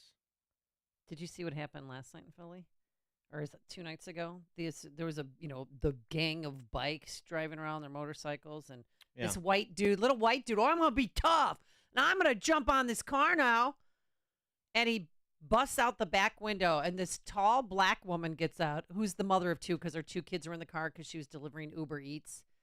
And he headbutts her, and I love it. She just shoves his little white butt down with his bike when he got back on his bike. He also pointed a gun at her. Oh, that's true. I'm sorry. Yes. If you slow mo, you can see the gun. And despite the fact that he pointed a gun at her, she advanced on him, basically, daring him to shoot her, and fortunately he didn't. I wouldn't recommend that because even if he is a peahat, as this guy that accosted her in her vehicle is, nervous peahat.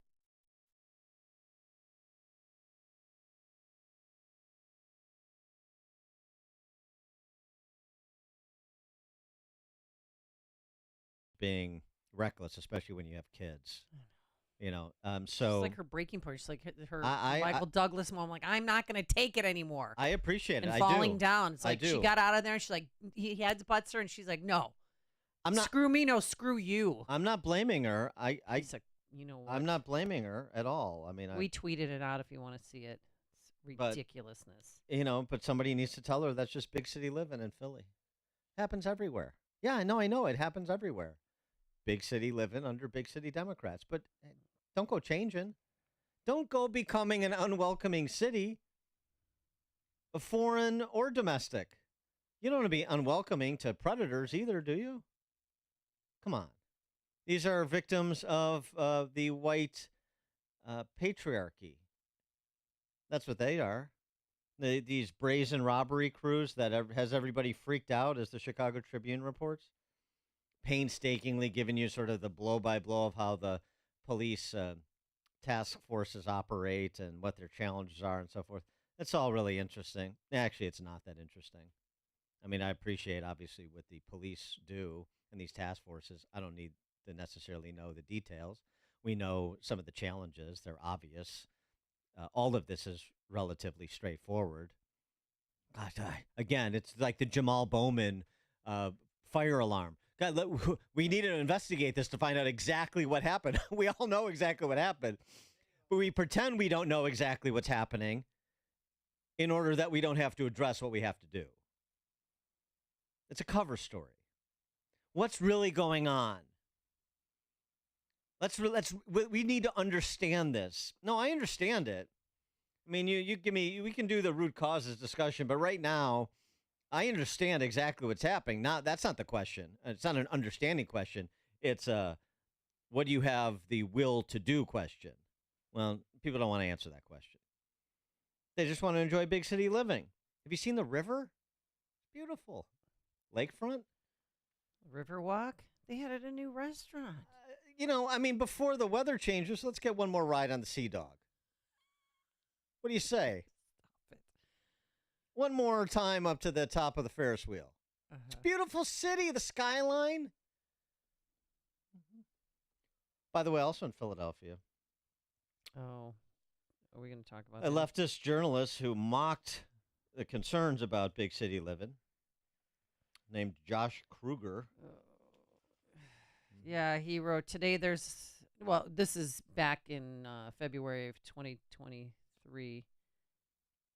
Today, he's been tweeting for years. Right, but he's right. Today I learned there's apparently a crippling crime wave destroying all cities, according to Stephen Miller, which includes presumably Philly. My house is not on fire, and chaos is not raining in the street. I saw a man get a parking ticket yesterday. My trash got picked up. So he was sometimes sarcastic, and Look, he tweeting out, look, it's that lawless land of liberals in Philly where shootings are ... dropping to levels not seen in years. He replied to Scott Adams' tweet, if Biden is elected, there's a good chance you'll be dead within the year. He replied to that Dilbert dude is like Nostradamus. Look at this prediction from 2020. Wow, eerie. Well, he was shot and killed in his residence a couple days later. a home invasion. Yeah. It wasn't a personal. It was just a random home invasion. I don't think it was random. Oh, you. It was not. I think there's questions about may have been drug related, may have been relationship related, but regardless, again, I know big city living. I get whatever you want to believe. Whatever you want to believe. Whatever it is, big city. Whatever you think big city living under big city Democrats is. Whatever you want to believe. 312-642-5600, turnkey.pro answer line. You can also text us at 64636. Type in DA, then a quick comment. By the way, what's going on at that Top Golf in Naperville? Speaking of the suburbs, don't want to leave them out. Big suburban living under big metropolitan Democrats. Same deal. What happened there? 19-year-old from Hammond charged with one count of unlawful use of a weapon. He had a loaded machine gun in his car, apparently, that police found at the Top Golf in Naperville. As a fully loaded Glock 22 40 cal with an extended magazine laser sight auto switch that enables it to be fully automatic. Didn't possess a FOID or CCL, so was taken into custody. But that's not the only incident. It's actually the third arrest at Top Golf in the last 3 weeks in Naperville. Naperville? What do you mean? Oh. September 11th, charged one count of armed habitual criminal conduct and one count of armed violence after an officer noticed a gun protruding from the driver's side door frame in the Top Golf parking lot. A lot of gunplay in the Top Golf parking lot there in Naperville. Dude from Chicago charged one count of unlawful possession by a felon armed habitual criminal after police on patrol saw a firearm in the driver's side of a door of a parked vehicle. That's a separate incident. September 11th, September 26th, and now just the other day. Huh. These guys big golfers? Working on their short game? Top Golf? Is that what's happening? Or something else happening in Naperville? I wonder what it is. Huh. Good luck, folks. Believe what you want about big suburban living under big metropolitan Democrats and their suburban flunkies, like in Naperville. Anastasia Murray. Good living. Just steer clear of Top Golf, apparently. At least the parking lot. Catherine, DuPage County. Good morning, you two. And I was going to ask really quick, is there an article that you're reading from on the porn or whatever you were reading out? The Top Golf in Naperville? No, before that. Oh, well, no, I'm saying that if you read these, if you talk about these stories, you're accused of crime. This is crime porn. This is anti-Chicago porn. It's fear porn. That's what this is. That's what the response you get. I got you. Because you're supposed to just sing the praises of Chicago and pretend that there are no problems, or Chicagoland, and pretend there are no problems because it's the best of all possible worlds, Dr. Pangloss. I got it. Chicago, born and raised, DuPage County, 30 years, and I'm seeing that decline, obviously, and striving to get out of here. But I'm just so tired of these leftists and the spin they try to put on everything, that just believe everything that we tell you, not what you see. I haven't come into the city, I don't know how many years. Certainly, even before the lockdowns, I don't think I've ever set foot there again, unless some sort of business will bring me there, maybe a lawsuit or whatever. Who knows? Lawsuit? And, someone sues me, and I have you're forced to. Wow. I have to come into Crook County, but that's about it. All right. And the other thing I was going to say, what if the signature room reopens? Will you come back? There you go. I might. It depends. I've never been, so unfortunately, never got on my bucket list, and unfortunately, I may never. Thanks So I was for- going to say one. Oh, one sure, last go thing, ahead. if I could.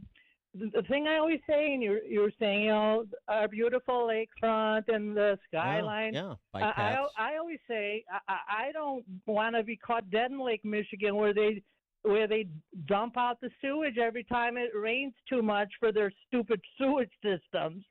Oh, all right, thanks for the call, Sometimes the Catherine. deep tunnel gets filled up. And by the way, speaking of the signature room, you can find this out yourself too online. They got a PPP loan of $2 million in 2020. Then they got another one in 2021 for $2.4 million, and they never had to pay anything back. Well, it was because it's a grant program. Right, but I'm just saying we're $4.4 million, and they're saying they're going out of business because of COVID-related. They're going out of business because they don't have business. A signature room probably had, I'd guess, 50 to 75 employees. I'd guess the annual revenue there was in the neighborhood of $10 million. So, and you shut them down for how long? Yeah. That doesn't strike me as odd at all. I just wish they'd be more honest about saying it was a COVID. It was shutting us down. It's the lawlessness in the city that is deterring tourists. I wish there'd be a little bit more honesty from the business community, particularly when you're walking out the door. George, Naperville. And the same thinking as that fire alarm incident. Maybe these young and violent carjackers are just trying to get to school because there's inadequate bus service. It's probably the case, George. That's probably what's happened. That's probably explains the spike in carjackings. Oh, yeah. Yeah, kids trying to get to school. Yeah. Inadequate bus service because of the white patriarchy. Now it's coming together. David in Winnetka. Yeah, one point and then one quick question. So in the midst of all of the insanity, carjacking's up 1,000%. I mean, on and on and on. One of those left-wing newspapers the other day, huge headline, cops and racially profiling and blah, blah, blah. On the front page of the paper, again, Yeah. being blamed. That's for, the problem you know, in the city. Yeah, that's the problem. Yeah. And then one quick question, if you could help end a fight, debate, whatever you want to call it, with my lefty friend. So I'm trying to explain to him that the police force is actually down, in number. I think I heard a stat one time you say that typically there's one cop per 1,000 civilians. It was about a year ago. Now there was one cop per 7,000 civilians. Do you know where you acquire that information from so I can say, hey, look, moron, here it is right in front of me. Here, I've got it. Yeah, I mean, you can. I don't know what the actual numbers. We probably got like a little under 12,000 cops is my rough guesstimate. Right. We're about 1,600. Right. I mean, what these guys say, like we talked to Ken Zara the other day, what they say is we're down anywhere between 1,600 and 2,000 cops. So, I mean, you can do the math on 2.7 million people divided by that number, and what the best practices are. Compare that to New York, where they've got 35,000 cops and so on and so forth. But, I mean, part of this, yes, it's partly a cop resource issue, and you want based on what criminal justice experts and law enforcement experts say, you want some sort of ratio. But it's sort of like teacher-student ratio to some extent, too. That's a very small part of the story. And then it's what's going on in the larger system, in this case, the criminal justice system. That's the big story. Arguing about 1,600, I mean, it's part of it, but arguing about 1,600 cops versus 1,600 fewer cops. If we had 1,600 cops tomorrow, would it materially change the culture in Chicago? Absolutely not. Exactly. Right. Thanks for the call, David. Mike, Littleton, Colorado. Hey, good morning, and thanks again for taking my call. Just dawns on me, when people are interviewed Democrat, they say, "Oh, I've been a lifelong Democrat," but they never finish the sentence. Like, I'm a lifelong Democrat, or therefore, I tolerate even the simplest and egregious of lies. Right? I've been to Vietnam. I graduated third in my class at Syracuse in law. I was named after Sir Edmund Hillary when he was an obscure beekeeper and never even saw Everest. Right? They're willing to accept all of these lies. I really want them to finish the sentence. And this is just not the rank and file Democrat. I have heard it from Alan Dershowitz, right? Oh, I'm a lifelong Democrat. What does that mean? So that's what I got. But thank you so much. Have a great day. Very good. Mike. Thanks. Listen to Dan and Amy on your smartphone. Download the AM 560 mobile app today at 560theanswer.com/mobile. Balance of Nature, changing the world one life at a time. I retired 3 years ago, and I've been hearing your ads on the radio for years. And finally, when I moved, I went through this flurry of activity, and all of a sudden, after a couple months after the painting was done and the unpacking and the putting away and everything, because I moved to a different state, and I said, you know what?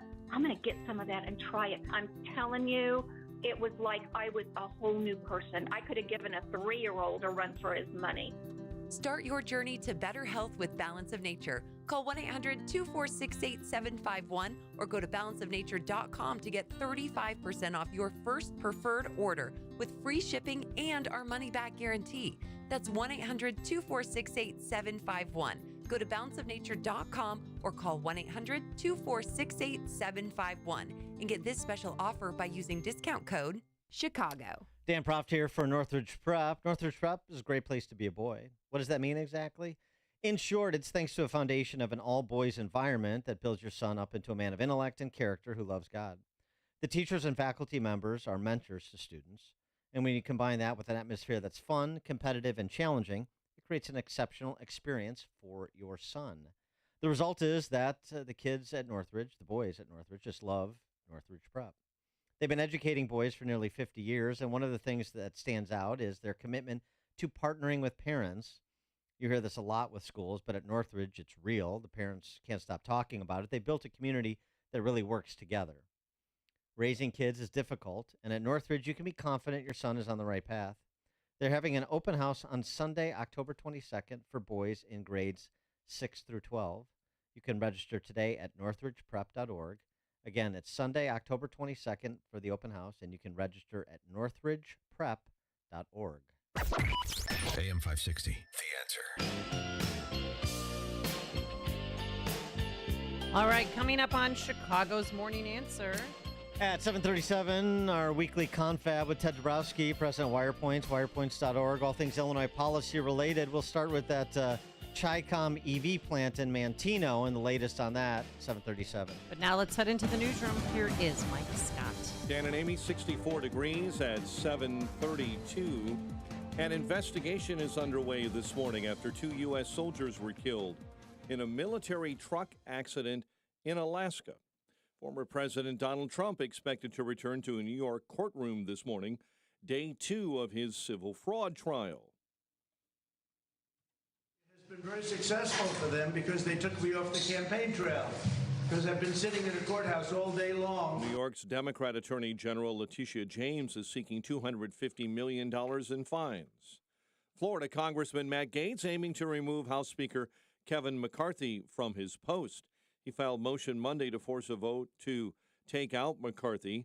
And speaking to reporters, he mentioned House Majority Leader Steve Scalise as a potential replacement. Our number 2 is Steve Scalise. I think very highly of Steve Scalise. I would vote for Steve Scalise. I would probably vote for at least 100 Republicans in our caucus and maybe 100 other Americans out there who wouldn't necessarily need to be a member of the body to be considered for the speakership. A House vote to keep McCarthy on as Speaker could come this week. Tensions remain high in Chicago in the Pilsen neighborhood as the city is set to open another temporary shelter for illegal migrants today. During a community meeting last night, some residents welcomed the new shelter. Others had compassion on the illegal migrants, but argued the city should have other funding priorities. No child should ever sleep on the floor of a police station. I know that we all agree on this, and there are frustrations, and what we don't agree on is the prioritization of funding. Opposition is building against a proposed Chinese battery plant for Manteno. Goshen, reportedly with ties to the Chinese Communist Party, will receive $8 billion in state and federal taxpayer subsidies for the factory. Many Manteno residents highly critical of the plant during the village's last board meeting. And yesterday in Manteno, State Representative Brad Halbrook says the tax incentives aren't adding up, but should have gone to an American company. Illinois has lost out on 18 previous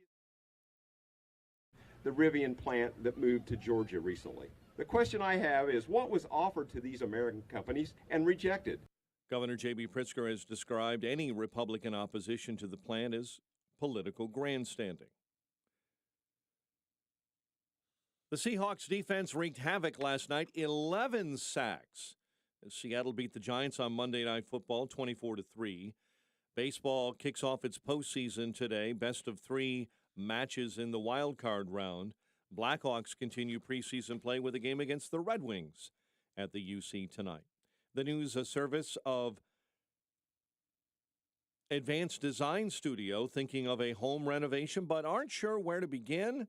Check out Common Sense Remodeling with Advanced Design Studio online at advanceddesign.studio.com.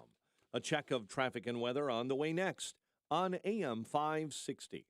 Freedom Summit Chicago tickets are now on sale. Join AM 560, The Answer, on November 11th at the Westin Chicago Northwest for Freedom Summit, featuring Rand Paul, Judge Janine Pirro from Fox News, Dan Proft, Amy Jacobson, Sean Thompson, and many more. Tickets are on sale now at freedomsummitchicago.com. That's freedomsummitchicago.com. Sponsored in part by Best Dental Group of Bartlett, the Illinois Family Institute, and by Alpha Wealth Group.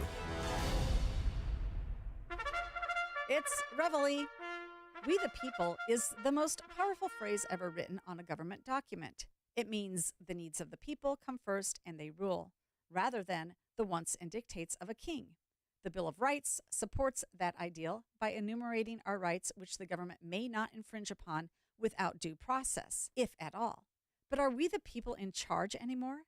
Not when we the people elect buffoons like Jamal Bowman, who unbelievably pulled the fire alarm while the bill that would prevent the shutdown of the government was going to a vote. Congressman Bowman represents a district in New York, and he used to be a principal, so it can be assumed that he knew what fire alarms are and aren't for. He claims that the emergency door that he wasn't supposed to use, except in cases of emergency, would open if he pulled the alarm. And it was an emergency because he was in a hurry. After pulling the alarm, though, he ran in the opposite direction and exited out another door. You can't make this up. Many are noting that his intention was to stall the vote in the House. Gee, that sounds like attempted obstruction of an official proceeding. An official inquiry into the incident is underway. Maybe he'll spend time in a D.C. jail, like the grandma who walked through the Capitol. Right now, the only one happy about the stunt is Congressman Hank Johnson, who famously asked the head of the Pacific Fleet if the military buildup on Guam would cause the island to tip over. He no longer wears the dunce hat. It's no wonder our country is facing multiple problems. We the people are going to ruin the country if we don't all start electing more qualified people. I'm Jeannie Ives. Being informed is the start to better policy. Listen to my radio show on Sunday from 7 to 9 p.m. and sign up for my newsletter at breakthrough-ideas.com.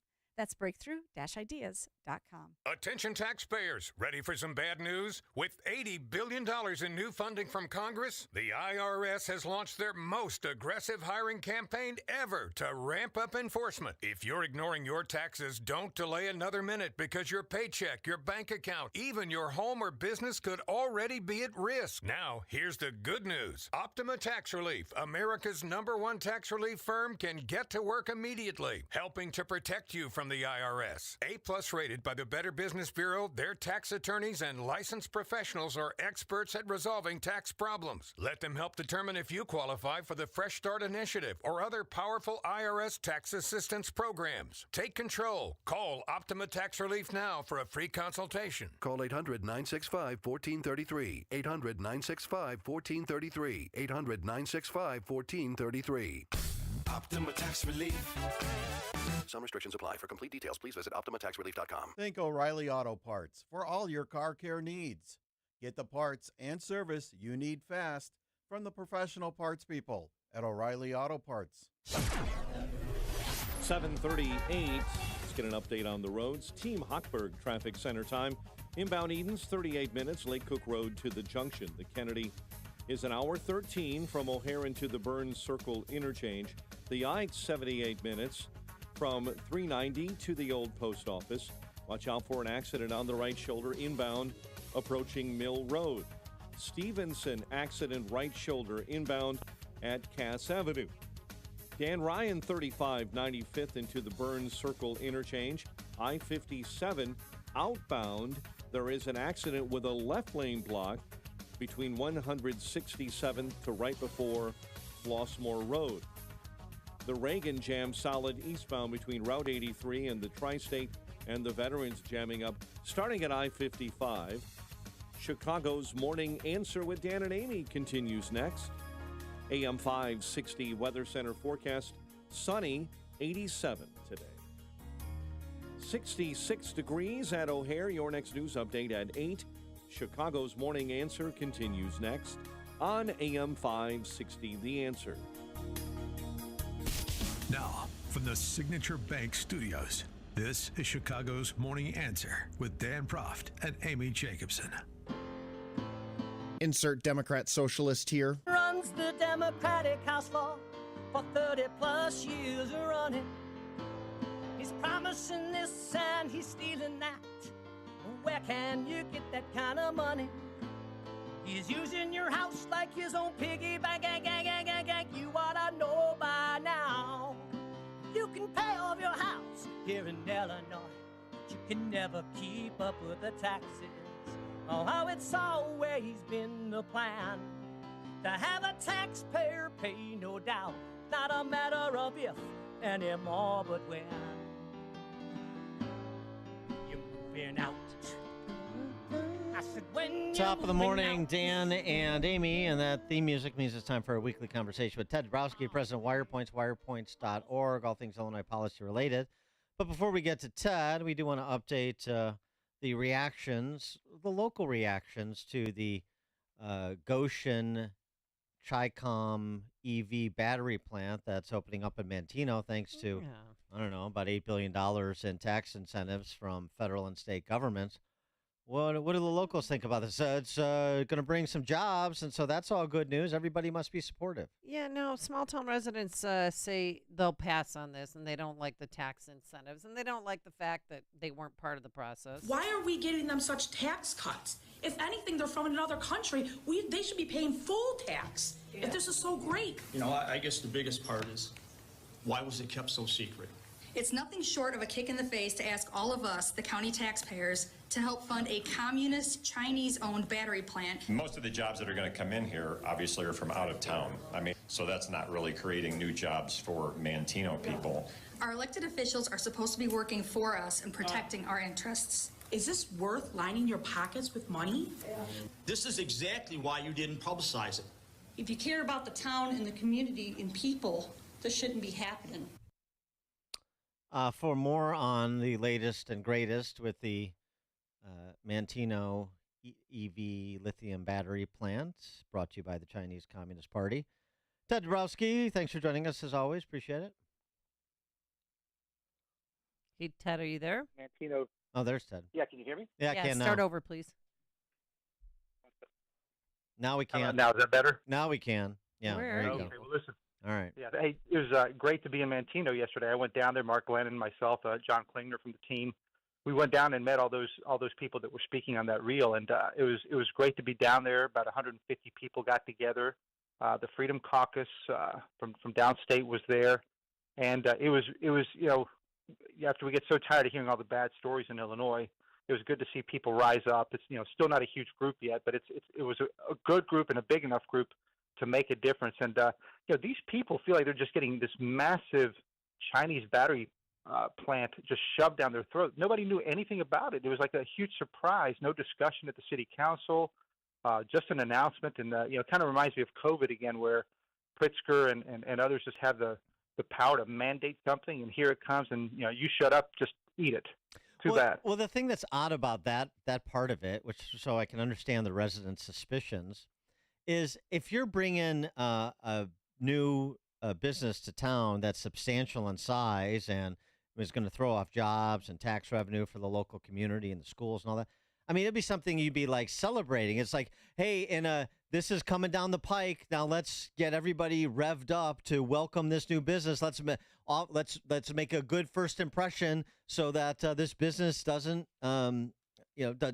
doesn't change its mind and decide to go. The business leaders there don't change their mind and decide to go somewhere else. We want a big business that's going to be a benefit to the community. So it would seem like you'd want to sell them and they'd want to sell you, and this would all be very public because everybody's trying to attract businesses to their community that are beneficial to their community, right? Yeah, I mean that's right, Dan. You'd think the mayor would be having balloons and parades and all that, and everybody celebrate and everybody buy in, right? But no way. This is all secret. There's concerns that the mayor and others, and it's not proven yet, and we're not clear what's going on. Nobody's clear what's going on, by the way. Whether they've signed non-disclosure agreements that they can't talk about it. The mayor refuses to answer questions about it. I don't know what exactly happened in the meeting last night, but no questions answered. You've seen Pritzker be so defiant and calling everybody xenophobes and MAGA Republicans if you ask any question. Right. So it was carnival barkers, grifters. Now you got to add MAGA Republicans. Yeah, right. But that's his number one thing, and I think it's it's horrible. The legislature gave him the power to have this super duper fund that he could use money to entice companies to come in. And he's used it, and nobody knows how he was going to use it. And now, surprise, surprise, he's funding a Chinese company with big CCP ties, and nobody knows what the hell's going on. So the neighbors can complain all they want, but nothing's going to change, right? Well, it's hard to say. In Michigan, the same thing is happening. It's played out there. They've been, the public has been quite aggressive pushing back.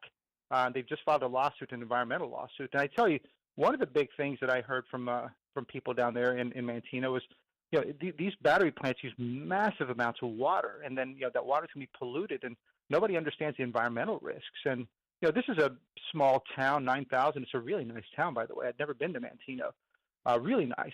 And these are people that want small town living. They don't want some massive factory polluting their waters, and there's risk of fires and things like that. I'm not an expert on those things, but those are the kind of things that should be vetted publicly and let people know what the hell's going on. Well, and by the way, just on the tax incentives, because I know, Manteno and Illinois could chart their own course, or Illinois communities can chart their own course in terms of businesses locating there and so forth. But Jeannie Ives makes this point all the time, reminds us about the EDGE tax credits. So just to be fair, which we try to be, is that the massive tax incentives Pritzker is offering at the state level to complement what the feds are offering is not inconsistent with what previous governors and general assemblies, Democrats and Republicans, have done with the EDGE tax credits for all sorts of businesses playing industrial policies ours.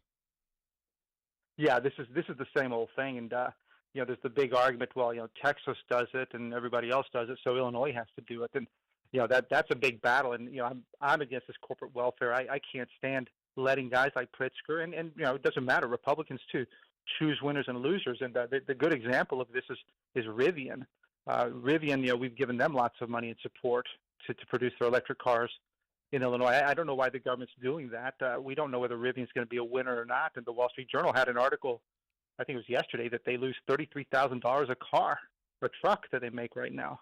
We don't even know. By the way, we don't even know. I mean, I know that there's a big bets being made on lithium, but we don't even know if lithium is really going to be the best battery material for EVs. There's silicone anode batteries that allegedly bring better range. I mean, the technology.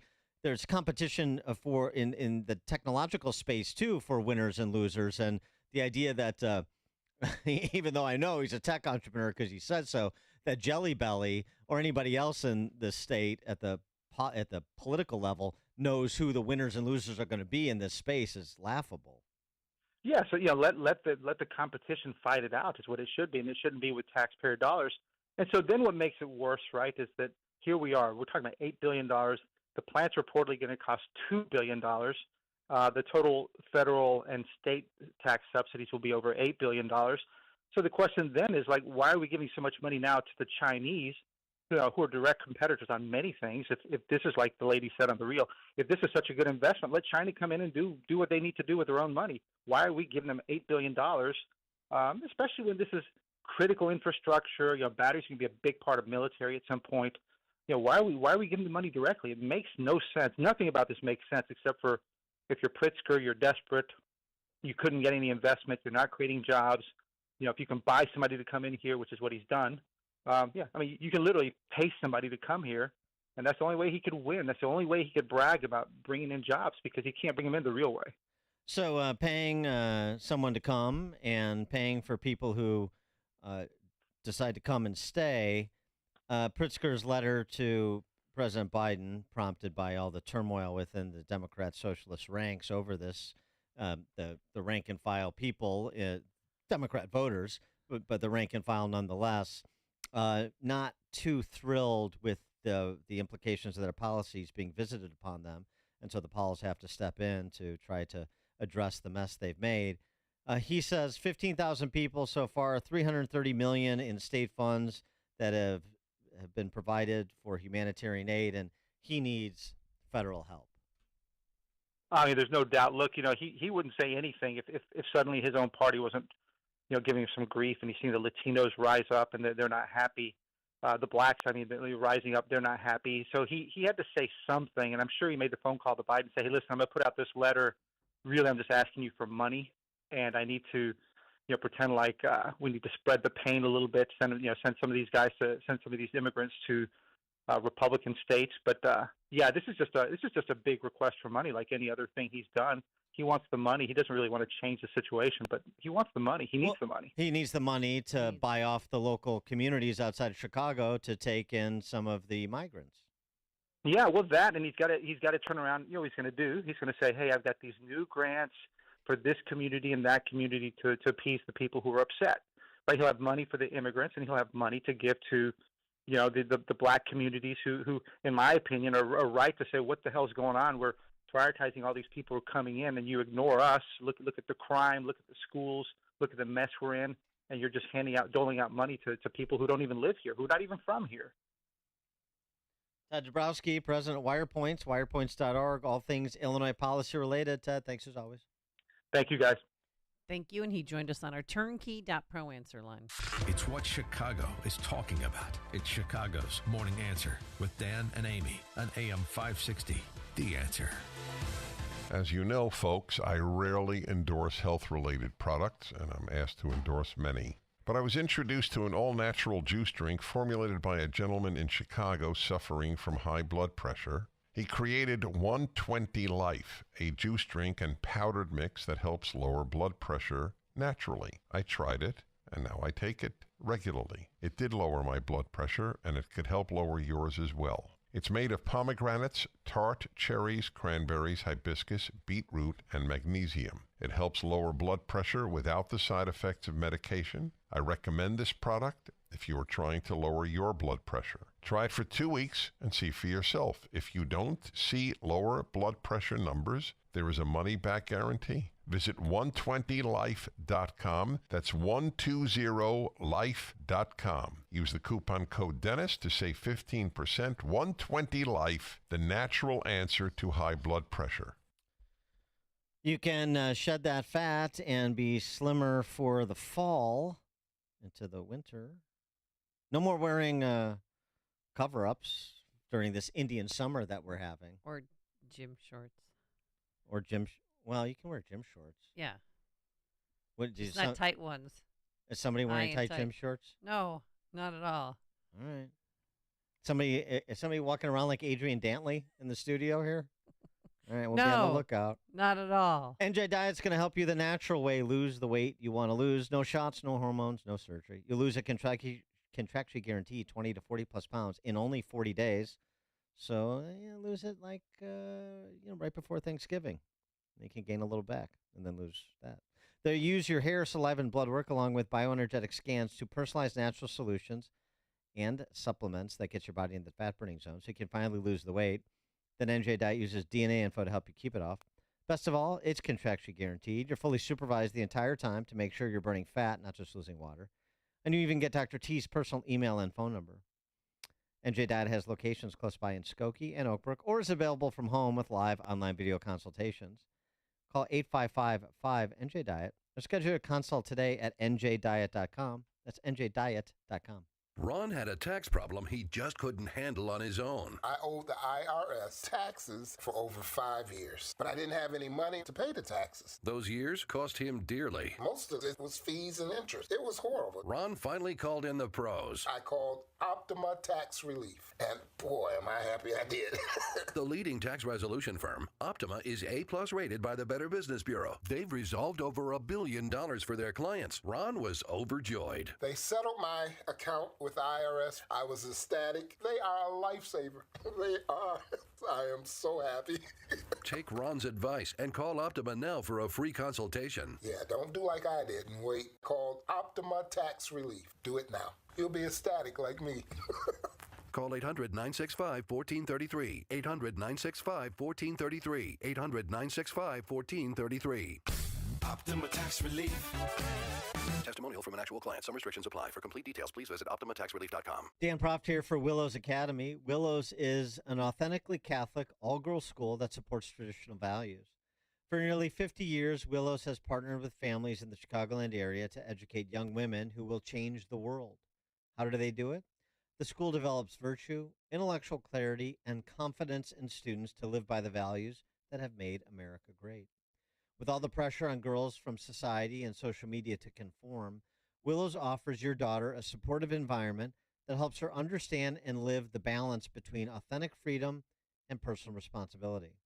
Check out Willows Academy at the open house on Sunday, October 15th. I got to tell you, the quality of the education and the values of the school will give you serious peace of mind. Come and check out Willows Academy at the open house on Sunday, October 15th at 1 p.m. Register online at willowsacademy.org. That's willowsacademy.org. Open to girls 6th to 12th grade. That's willowsacademy.org. Okay, don't leave me alone. I'm doing a Balance of Nature live read. This is, See the guy doing donuts outside of ABC7 studio? Yeah. That's awesome. Right there. Yeah, Hey. police, and guess what? Police were right around the corner too. Of course. Oh, And they didn't, It's try and stop it's State and them, Lake. or- I mean, right in front of the Chicago Theater. I just love it. It's like, hey, just do whatever you want. It's, it's Fury Road. Maybe it's Mark Giangreco creating a little havoc, right in Probably. front of the studio. Could be Giangreco. Or Ron Majors. They're upset about the migrants now, too. I saw Mark Giangreco tweeting about it. Did he? And he's Is he- upset that he doesn't get paid a lot of money to read stale sports scores anymore. He's also upset about that. Stop it. All right. Balance of Nature. I met somebody yesterday. Not met. I mean, I just haven't seen them in a while. She looks fantastic. She's lost so much weight. Her skin looks great. Her nails are strong. Her hair looks thicker. And I said, well, is this because of balance? I was walking out of the Elk Grove Pavilion. She was walking in. I said, is this because of Balance of Nature? Because you look wonderful. And she's like, yep, I still take it every day, and I love it. So you can try it too. Just try it for a week. Try it for a month. One supply should last you a whole month. I mean, 1 bottle of fruits, 1 bottle of vegetables. I take 6 capsules a day. I crack them open into warm water, and voila. 31 whole fruits and vegetables, real food, real science, real nutrition, because you know that you're not getting enough fruits and vegetables on your own. And when you give your body the best possible fuel, guess what? You have more energy. You're stronger. You think more quickly. You'll have a better day. So the number to call is 800-246-8751, 800-246-8751. Please use discount code Chicago or go online to balanceofnature.com, discount code Chicago. Greetings, friends. Sebastian Gorka here. You've probably been hearing my colleagues and I talking about investing with Y-Refi for a while. You may have some questions. So let's review. It's true, you can earn up to 10.25% fixed rate of return. That's not correlated to the stock market or the Fed. You can turn your income on or off, compound it, whatever you choose, and there are absolutely no fees. There is no attack on principal if you ever need your money back, and you'll get your monthly statement with no surprises. Just go to investyrefi.com. That's invest, the letter Y, then REFY.com, or call 888-YREFI24. Friends, this is a solid investment that actually helps people. Just go to investyrefi.com or call 888-YREFI24 and tell them Dr. G sent you. I'm Larry Jones. What does it take to live a long life? This is a critical question underpinning biomedical science today. And a new study is looking at what enables some of us to live exceptionally long lives, often with fewer age-related diseases and conditions. Dr. Sophia Millman is the principal investigator of the Superagers Family Study. We're looking for as many people as possible who have celebrated their 95th birthdays, as well as an adult child and spouse. By providing 1 to 3 hours of time, study participants can help identify the inherited as well as lifestyle factors that slow aging and protect against its related diseases. Only about 1 in every 1,000 people in the U.S. is older than 95, so it is important to learn from these superagers. All identities will remain hidden, and the results will inform current and future research teams working to develop new therapies to help us all live healthier longer. Those interested will also be provided with some ancestry information if they choose to receive it. Participation is easy. Just go to superagerstudy.org. This is Chicago's election station. AM 560, The Answer. WIND, Chicago. Streaming at 560theanswer.com on the AM 560 mobile app, or tell your smart speaker to play The Answer Chicago. The president's son has a court date. I'm Dave Anthony, Fox News. Today in Delaware, where Hunter Biden's expected to plead not guilty to felony gun charges. 2 counts of making false statements for claiming on a form required for the gun purchase that he was not using drugs illegally at the time. He also, by the way, faces a 3rd charge based on the same statement that he illegally possessed the gun, which he had for only 11 days back in October of 2018. And that's Fox's Kevin Corke. House Republicans will meet this hour after Congressman Matt Gaetz introduced a resolution to oust House Speaker Kevin McCarthy, who predicts he'll survive the challenge. Kevin McCarthy likes to pretend that he makes coalition with conservatives, but all he really does is break his word with conservatives. Gaetz is upset McCarthy, a Republican, worked with Democrats to avert a government shutdown, passing a short-term funding bill without spending cuts they demanded. A House Democrat was attacked. The good news here is that Texas Congressman Henry Cuellar escaped this situation last night without injury. He was robbed of his vehicle, phone, and other items in an armed carjacking. It happened around 9:30 p.m. outside of his apartment building. That was in the Navy Yard neighborhood. It's a popular area about a mile south of the Capitol building. That's Fox's Alexandria Hoff. Police looking for 3 suspects. A 9-year-old girl who went missing while riding her bike over the weekend in New York. Found alive. Charlotte Senna was rescued from a kidnapper. Early yesterday morning, police say the suspect actually showed up at the family's house to drop a ransom note in the mailbox. Police were able to lift a fingerprint and trace it to the suspect's camper, where Charlotte was ultimately found. Fox's Todd Pyro at Morrow Lake State Park. 47-year-old Craig Nelson Ross Jr. is now in custody after a brief stint in the hospital. He was arraigned this morning at about 3:40 a.m., charged with first-degree kidnapping. A shooting in a shopping mall in Bangkok, Thailand, left 3 people dead, 6 injured as hundreds fled in panic. The suspected gunman in custody, a 14-year-old boy. America's listening to Fox News. 66 degrees at 8:02 on AM 560. The Answer. Good morning. I'm Mike Scott. Tensions remain high as the city of Chicago is set to force the opening of another temporary shelter for illegal migrants in the Pilsen neighborhood today. During a community meeting last night, many residents welcomed that new shelter. We're a welcoming city. We're a sanctuary city, and I think we should stay that, because what is the alternative? Be a not welcoming city? How embarrassing would that be? Still others were opposed to the shelter due to its 11 p.m. curfew. Chicago's deputy mayor says the focus of the shelter is getting people out of police stations. Meantime, the governor is pleading for more help from the federal government in dealing with the illegal migrant crisis in Chicago. In a letter to the president, the governor said simply the crisis is overwhelming. Nearly 250 workers at Ford's stamping facility in Chicago Heights have been laid off. The layoffs come as employees at the nearby Chicago assembly plant have walked off the job. Chicago sports, Seahawks over the Giants on Monday Night Football, 24-3.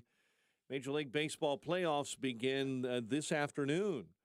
Best of 3 wild card roads set to kick off. Blackhawks continue preseason play with a game against the Red Wings at the United Center tonight. The news service of the AM 560 store. Order T-shirts, hoodies, and more from your favorite AM 560 brands, including Proft University and the Sean Thompson Show. 8:03. Time for the AM 560 Business Beat, a service of Signature Bank. Visit signaturebank.bank for all your commercial banking needs. And now the latest from the Fox Business Network. I'm Elizabeth McDonald, and this is the Fox Business Report. Spice maker McCormick shares are losing ground and seeing the impact of inflation and China's disappointing economic recovery. The company's profit in the summer quarter matched forecasts, but its sales were disappointing.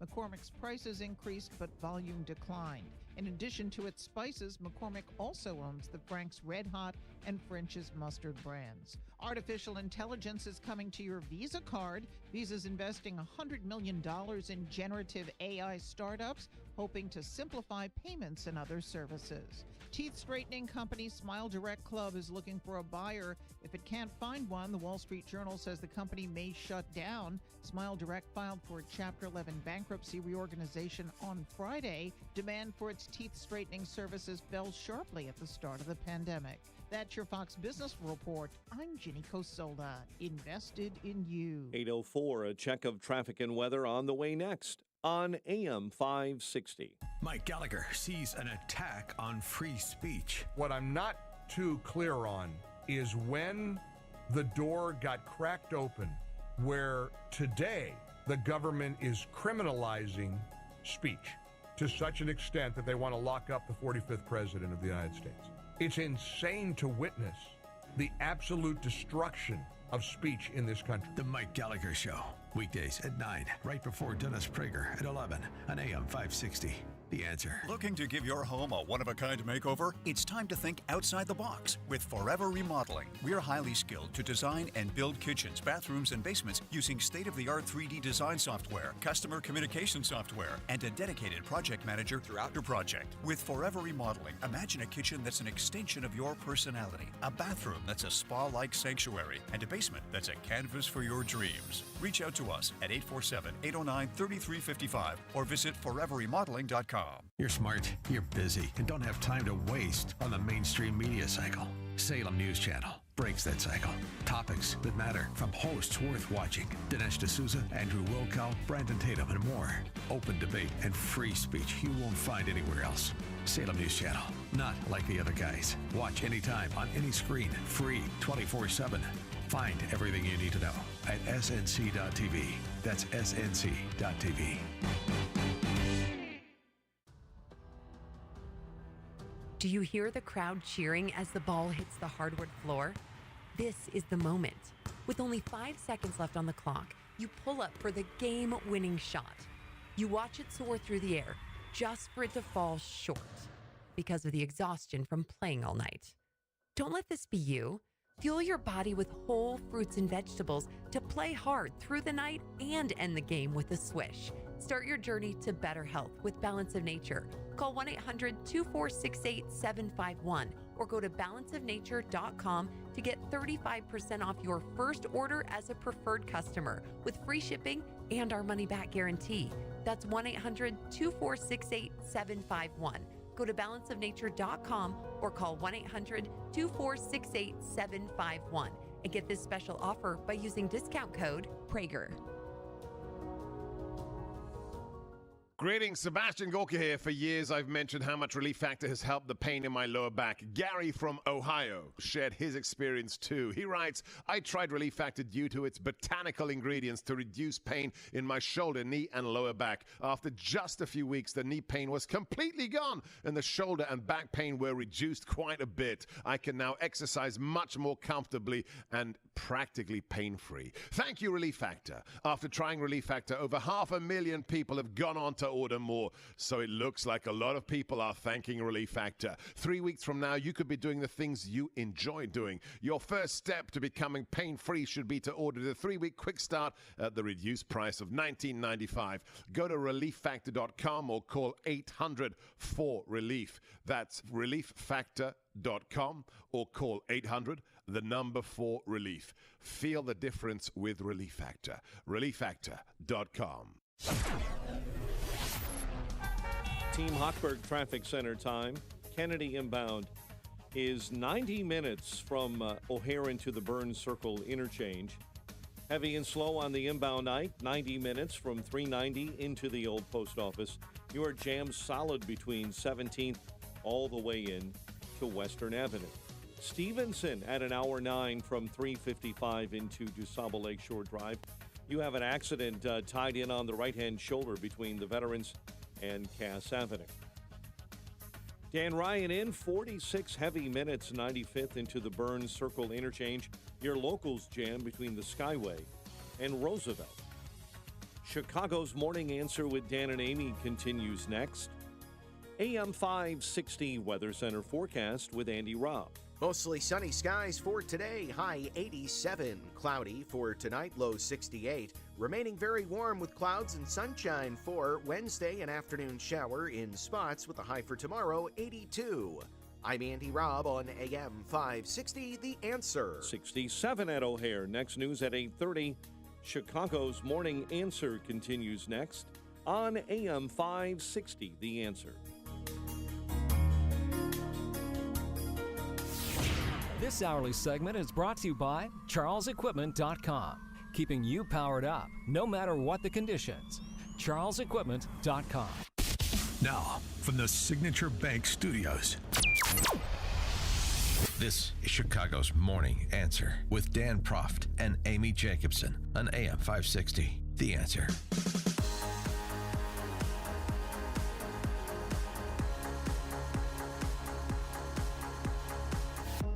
Top of the morning, Dan and Amy. I'll tell you what, every day I'm getting closer and closer to becoming a Kentucky libertarian.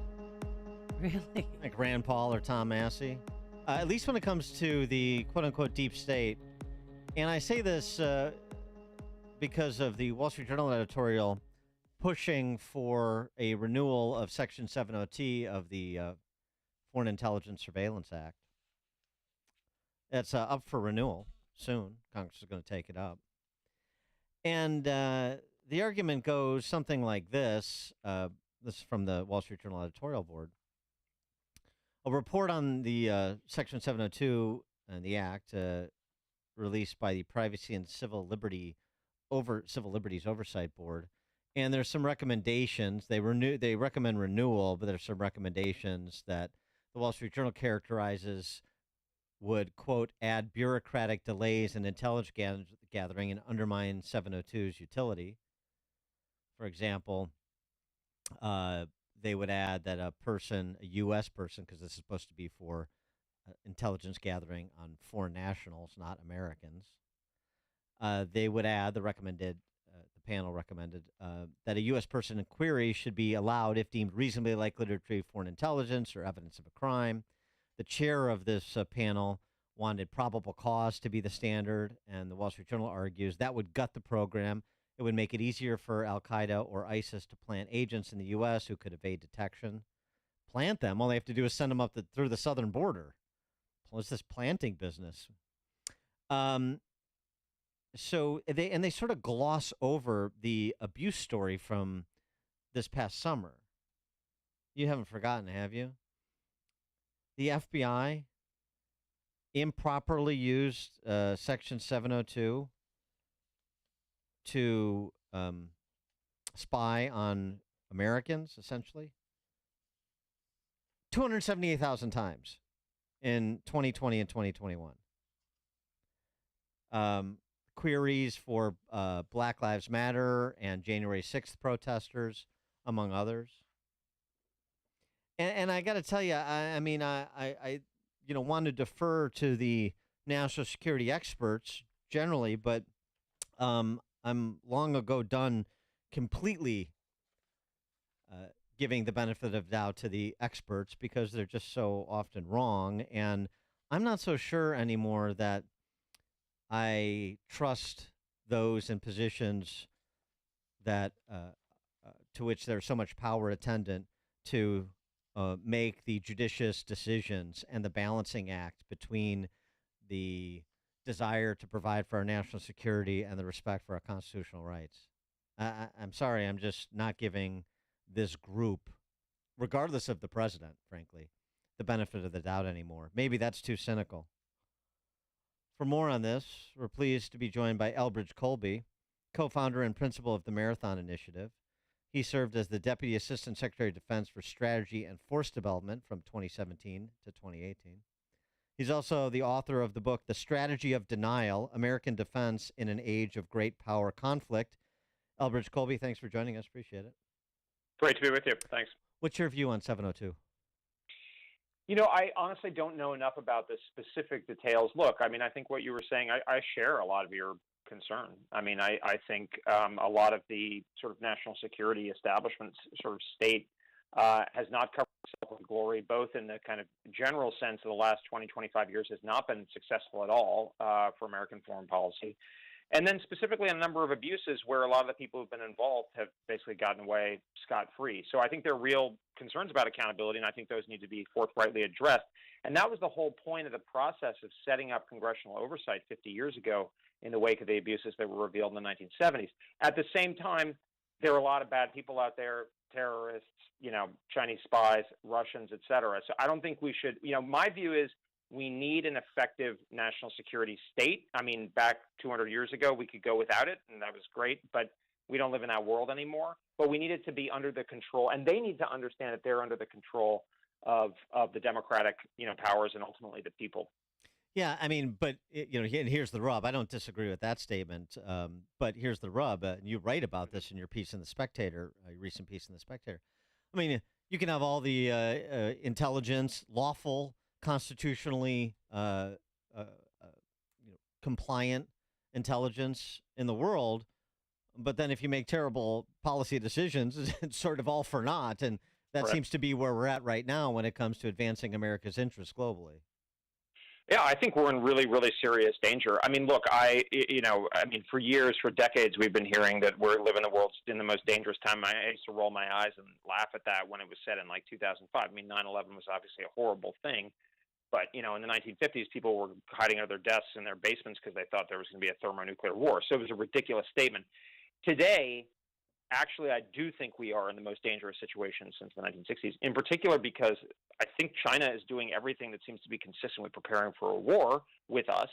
And China is the first peer economy we've really ever faced, certainly since the last 150 years. So this is a really unprecedented situation. And, you know, we may not be interested in conflict. I certainly don't want a conflict, but they're preparing for one, and they can start one whether we like it or not.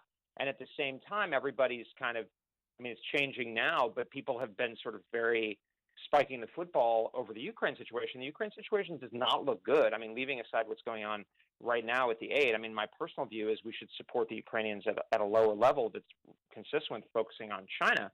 But, I mean, the war is very likely to be protracted. It's an attritional conflict which is going to be consuming. So, you know, all of this sort of self-satisfied kind of approach over the last year and a half has really not led to a good place. So I look at our foreign policy. I also think back 25 years ago, let's say the year 2000, the United States was by far the world's largest economy. We had an almost balanced budget. We weren't at war with anybody. China and Russia were not a serious threat, et cetera. And now you look today, financial crisis, failed wars, you know, I mean, unchecked immigration, you know, for instance, et cetera, and you think to yourself, that is an incredibly poor performance, and yet the same people who have presided over that are now still in positions of power. Well, I mean, it seems to me, I mean, just thinking about this and I wonder what your perspective is on how the Chinese Communist Party views this. But, you know, we sort of, our policy, our geopolitical policies are sort of to the approach is sort of virtue signal and throw money around. You know, make sure everybody gets the Ukrainian flag as their Facebook photo. Right. And then let's spread some money around, and we'll have confabs, and we'll have these photo opportunities with Zelensky and his battle gear and so on and so forth. So we'll sort of do like a PR campaign, and we'll throw money around, and we'll talk a little bit tough, and we'll wag our finger. I mean, is anybody buying? I mean, it's one thing. I mean, the Chinese communists have to be looking at this and saying, well, Russia's certainly not as strong as we thought. So, I mean, you know, that ally of convenience may not be as useful as we thought. But maybe they're saying the same thing. America's not as formidable as we thought either. Well, that's, I think, clearly what they think. And actually, the fact that Russia is in the position has a lot of advantages for China because it makes Russia more dependent on China. A strong Russia would be one that have much more independence vis-a-vis Beijing. Yeah, I have the same view. I think a lot, particularly under the Biden administration, it's so much about the optics. You know, I mean, how many times is the president going to be at some gala event with G7 or EU or NATO leaders in like the Bavarian Alps or in like some fawning, European population that's loving it. And you look at the substance underlying it or the results, and it's different, right? I mean, there's all these like, I left my heart in Kiev, for instance, and yet here we are with an attritional conflict. And then you look at how, he's talking a big game. I'm just struck by how the president talks a lot of, frankly, smack about Xi Jinping. And a lot of it's about, your economy's bad. Like, we have all these allies. You look at the meeting he had with the Prime Minister of Japan, the President of South Korea, or the AUKUS stuff, a lot of good stuff. But at the end of the day, whether Biden is a realist, I'm pretty sure that Xi Jinping is a realist. Like, that guy ascended an incredibly lethal political ladder. And here he is, and he's building up military power. He's building up economic power. And I think they do think that we're a paper tiger, actually. That's the evidence that they think we're in decline. I think there's huge problems with our country. I don't think we're necessarily in decline. But at the end of the day, this is pretty simple, which is that we need to have the hard military power to persuade Xi Jinping that he's not going to succeed. And, all the photo ops at Camp David ain't going to stop it. Or the way I put about it, you're not going to stop a Chinese invasion of Taiwan with, Taiwan flag hashtags. And I think there are a lot of people who kind of think that. It's Michelle Obama, bring back our girls hashtag. And that's how you're going to get Islamic Exactly. terrorists in Africa to return girls they kidnapped. As we've been doing this for a while, actually, particularly under, these two presidents who are joined at the hip politically and otherwise. On that score, with respect to China and Taiwan, and our military, you talk about our hard military buildup. A lot of people are saying this, and I'm skeptical of military-industrial complex, too, as we were discussing. But, Seth Cropsey, the former Undersecretary of the Navy, had a piece in the Journal the other day talking about how depleted our submarine fleet is. We've talked to other military experts who talk more generally about the armed services. We're not where we need to be prepared to present a strong front to all the threats that a free Western world faces. And so, what's your view of where we should be there as we're, piling up debt with funny money and $33 trillion worth?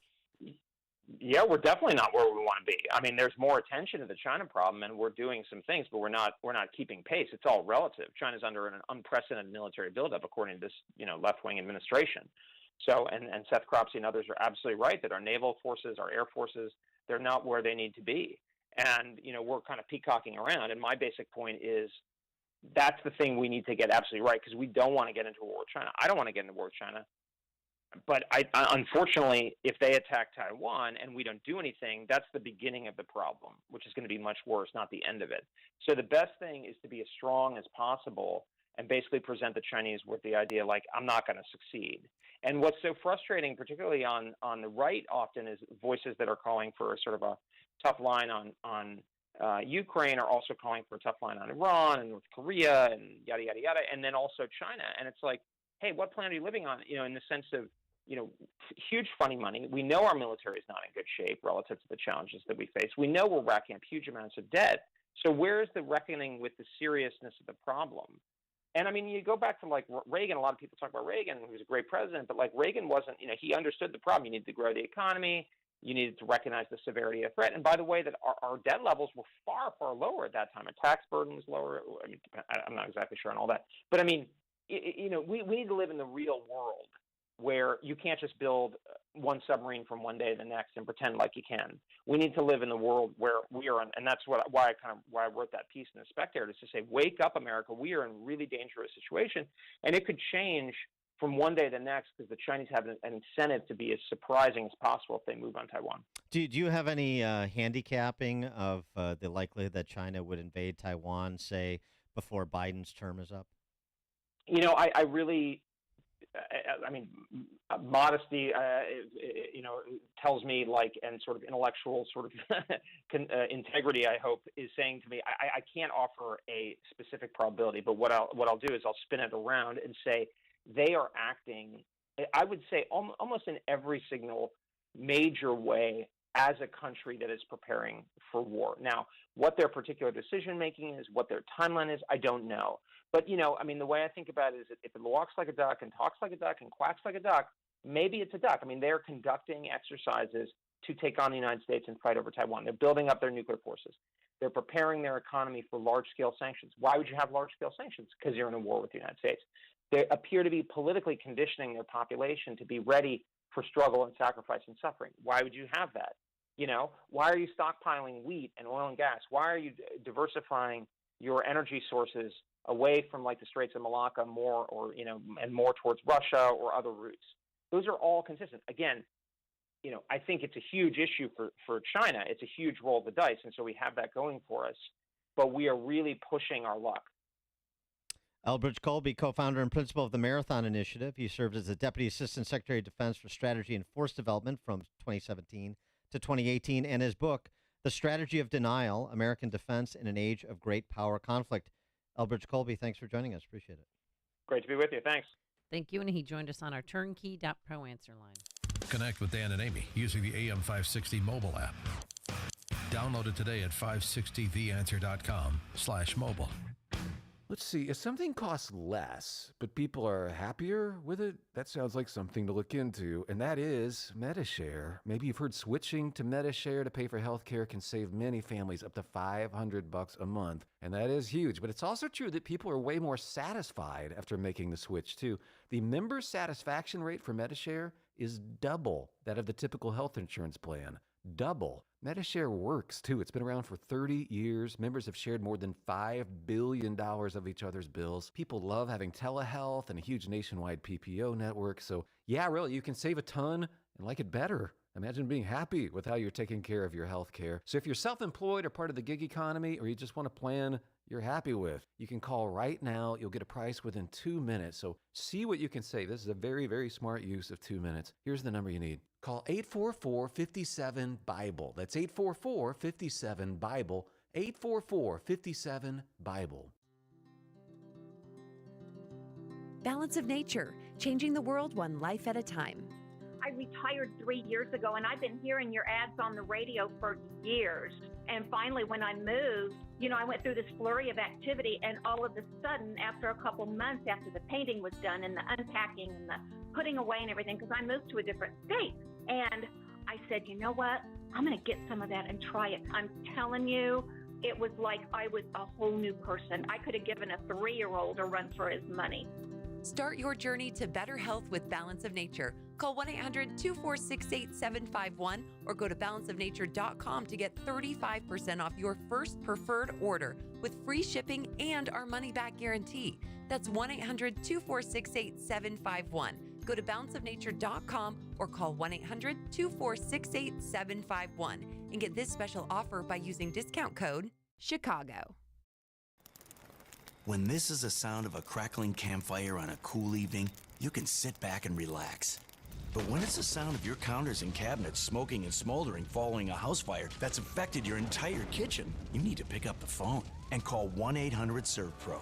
Only the cleanup and restoration specialists at ServPro can help make fire and water damage like it never even happened. So make the call to 1-800-ServPro when fire damage strikes.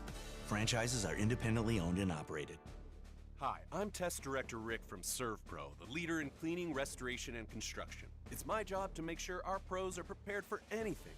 Storm damage? Fixed. Flood damage? We're on it. Fire damage? Not anymore. Aliens? What? Aliens? We cleaned those sites a while ago.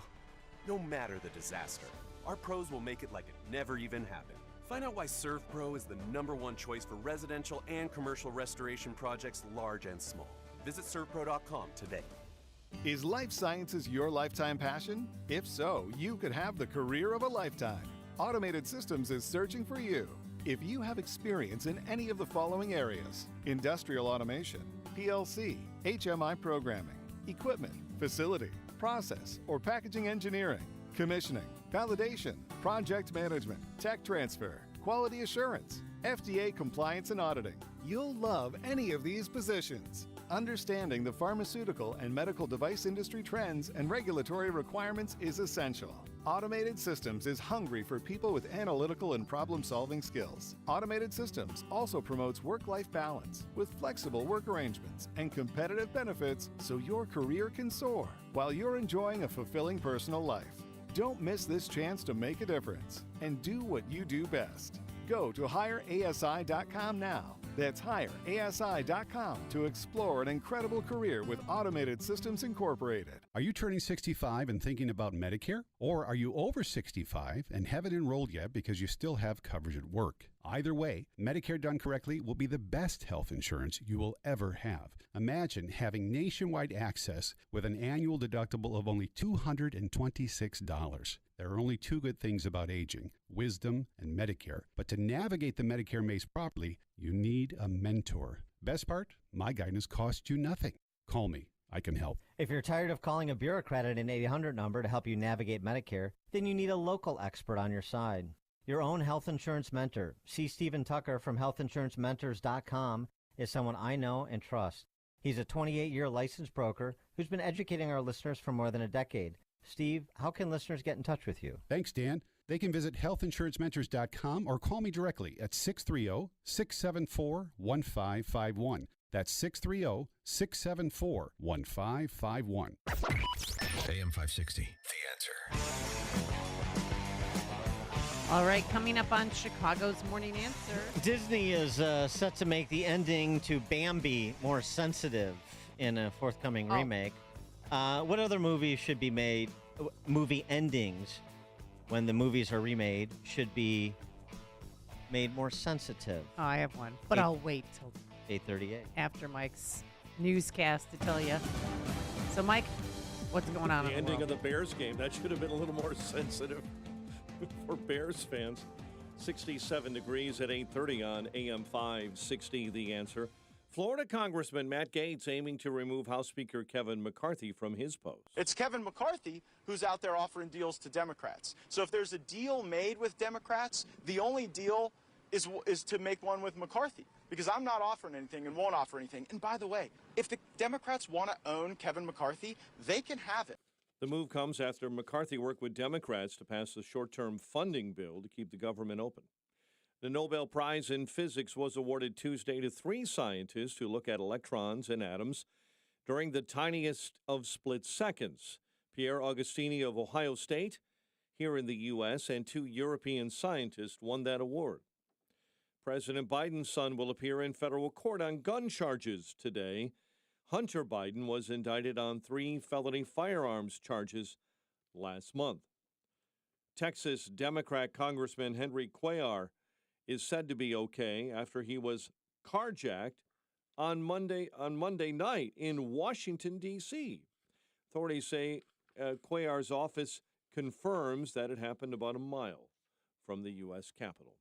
A 9-year-old girl missing in New York has been found alive after an intense, days-long search. It's been a long 2 days, but tonight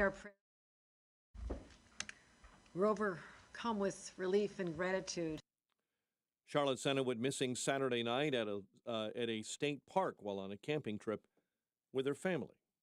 Tensions remain high as Chicago is set to open another temporary shelter for illegal migrants, this one in the Pilsen neighborhood today.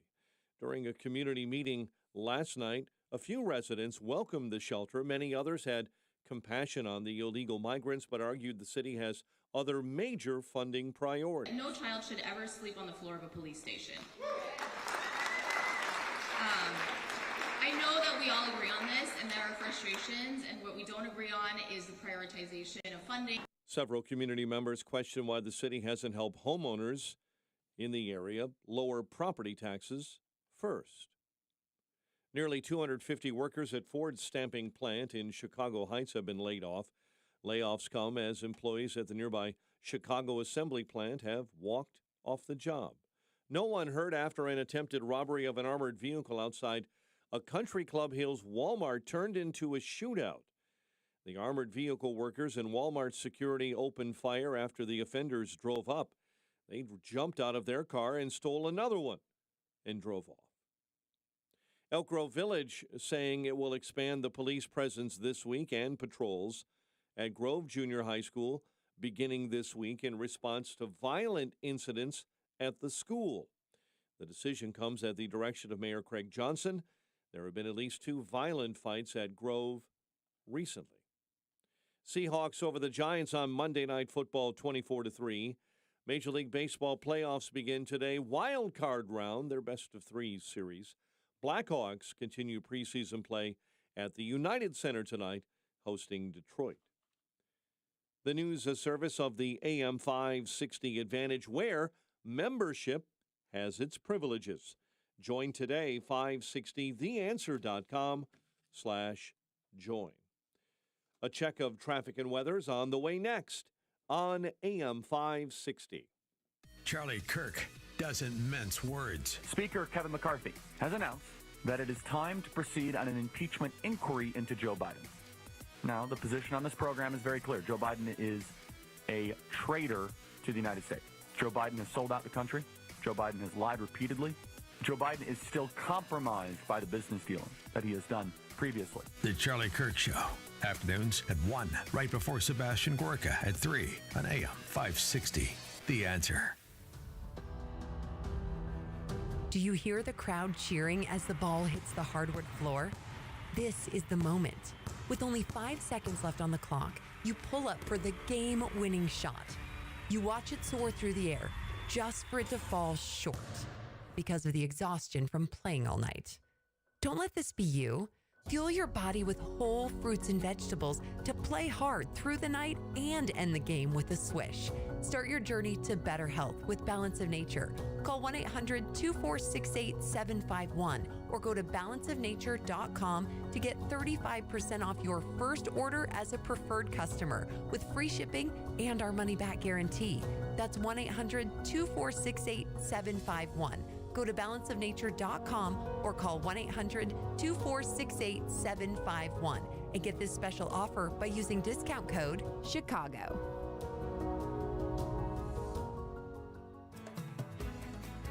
At Signature Bank, going the distance for business banking customers is what we do every day. We understand that business owners have a strategic mission, a drive to succeed, a plan for growth, and don't have time to wait for a bank to respond. With Signature Bank, you not only have a banking partner that has roots right here in Chicago, but our decisions are made locally too. Signature Bank knows that when you have a question or problem about your business, you want answers. You need someone who will pick up the phone or respond to your text. You need someone who is always there for you. That's Signature Bank. We are a team that wants to get to know you and your business. Want to be Signature Bank's next success story? Give us a call today at 773-467-5630 or visit us online at signaturebank.bank. Member FDIC Equal Housing Lender.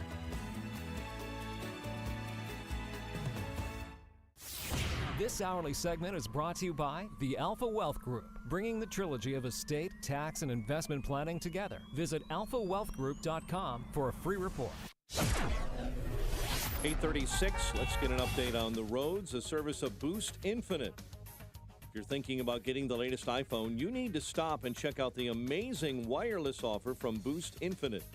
For more, just pick up your phone and dial pound 250, say Boost Infinite, and you'll have the option to receive a one-time auto-dial text message for more information. Inbound Edens, 41 minutes inbound from Lake Cook Road to the junction. Kennedy inbound, it's 90 minutes from O'Hare into the Burns Circle interchange and climbing right now, while the outbound Kennedy is an hour back out to the big airport. Ike-in, it's an hour 15 from 390 into the old post office. Your jam solid on the Stevenson between Harlem and the Ryan, 61 minutes into DuSable Lakeshore Drive. Dan Ryan in, 33 minutes, 95th into the Burns Circle interchange. Bishop Ford, an accident, 2 left lanes blocked on the inbound side between the Tri-State and 154th. Chicago's Morning Answer with Dan and Amy continues next. Mostly sunny in your forecast, high 87. Patchy clouds and 68 overnight. 67 right now. Next news at 9. Chicago's Morning Answer continues next on AM 560, The Answer. Now, from the Signature Bank Studios, this is Chicago's Morning Answer with Dan Proft and Amy Jacobson. If you're looking for the latest news, insight into what it means, and the sharpest opinion, there's only one station in Chicago where you can turn, and it's this one. We're AM 560, The Answer. Top of the morning, Dan and Amy. We need to remake classic movies to make the endings more sensitive in many cases. One of those cases, obviously, the first movie that jumps to mind, Bambi. Highly insensitive. The 1942 Disney classic, the re-release of it, has not yet been announced, but a producer of the film told the outlet Collider significant changes will be made to the plot to change how the death of Bambi's mother, spoiler alert. Wait. I haven't seen Bambi yet, so why? Of course not. You just told me how it... No, actually, I did see Bambi in the movie theaters in Mount Prospect. In 1942. When a it was little released. bit later, Dan. Plot to change how the death of Bambi's mother is portrayed. Screenwriter Lindsay Anderson Beer, I hear she's very good, said, not to spoil the plot, but there's a treatment of the dying mom that I think some parents these days are more sensitive about than they were in the past. And I think that's one of the reasons they haven't shown it to their children. Bambi's it's too aggressive, too insensitive to sell the kids. I think there's a way to update Bambi and take... and our take on it was to give it a little bit more of a scope to it. I just think that to be able to bring it to life for kids these days in a way that maybe they relate to a little bit more would be of service to the original. 312-642-5600, turnkey.pro. Answer line 64636. Type in DA, then a quick comment. The question being, what movie would you change the ending to? And what would the change be? Right. But back to Bambi, though, I will tell you, that movie woke me up because I've always loved my mom, and I don't want to start crying, but at the end of Bambi, I mean, I was at a puddle like, parents die? Like, you don't realize, that because I think I was in second or third grade. Mrs. Merrim took me to see the movie, and she brought me, Kim Carnatz, Sarah, Kathy Mina, like this whole group of friends, and I just remember we were all bawling at the end because you just think your parents are, immortal. They're never going to pass away. And then it hits you. And then I had a better respect for my parents after that movie. Right. It didn't stop you from being a Hellcat in your teen years. A Hellcat. Didn't stop you from, I was homecoming queen. prematurely aging and graying your parents. Because I of was your a little raucous conduct, but I was a little, as my dad called me once, a nonconformist. I'm like, a non-who? Right. Like what?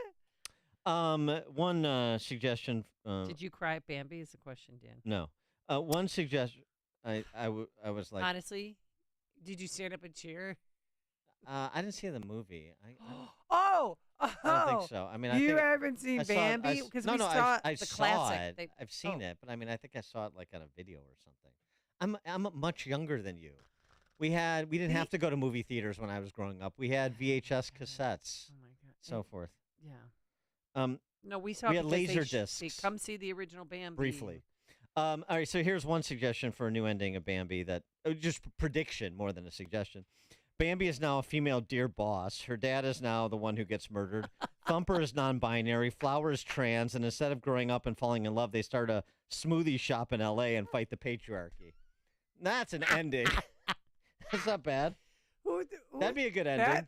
That is Thumper's non-binary. I knew it. I had a feeling. All right. So you said you have a movie that you would like to change the ending to be more sensitive. And what is that movie, and what would the ending be? The change. I would like to change Shawshank Redemption. I would also like to change Shawshank Redemption. How would you do it? I would make Red non-binary. Right. Okay. You can't just steal his. You can't just steal the Bambi guys. No, I'd want Red to be the one that escaped. Not do the time and then get out. I would want Red to be the one that escaped. What's his name? Red was an institutional man. You have to change the whole film, not just the ending. Oh, see, now you're getting analytical, and you're just not. Well, you create a plot hole then. For God's sakes. Oh my! You know what? I'm not going to play. Well, you can play, no, but I'm not playing. Finish it. Red's so Red's the one who escaped somehow, even though he didn't even want to escape. But anyway, go ahead. And then the guy, what's his name, who actually escaped? What's his character name? Oh my gosh, what's Andy Dufresne. Andy Dufresne. Andy Dufresne, I want him to kill the people who attacked him. You know what I'm saying? The bull queers. Yeah. I want him to kill them. I don't know. This So isn't going let me anywhere. understand it. Your new ending is Red's on a beach by himself after escaping, and Andy Dufresne is somehow, laying out people while behind bars. Oh my head, boy. Yeah. I clearly I don't think your Hollywood is in your future. No, screenwriter, I will Here's not the be. Shawshank Redemption ending. Let's hear it. It's the same. Everybody knows the ending. Yep. And Andy's working on the boat, and Red's walking up to the boat. And then when they get to the boat, when Red gets to the boat, they realize that they've fallen in love and they make out. Oh. That's more sensitive.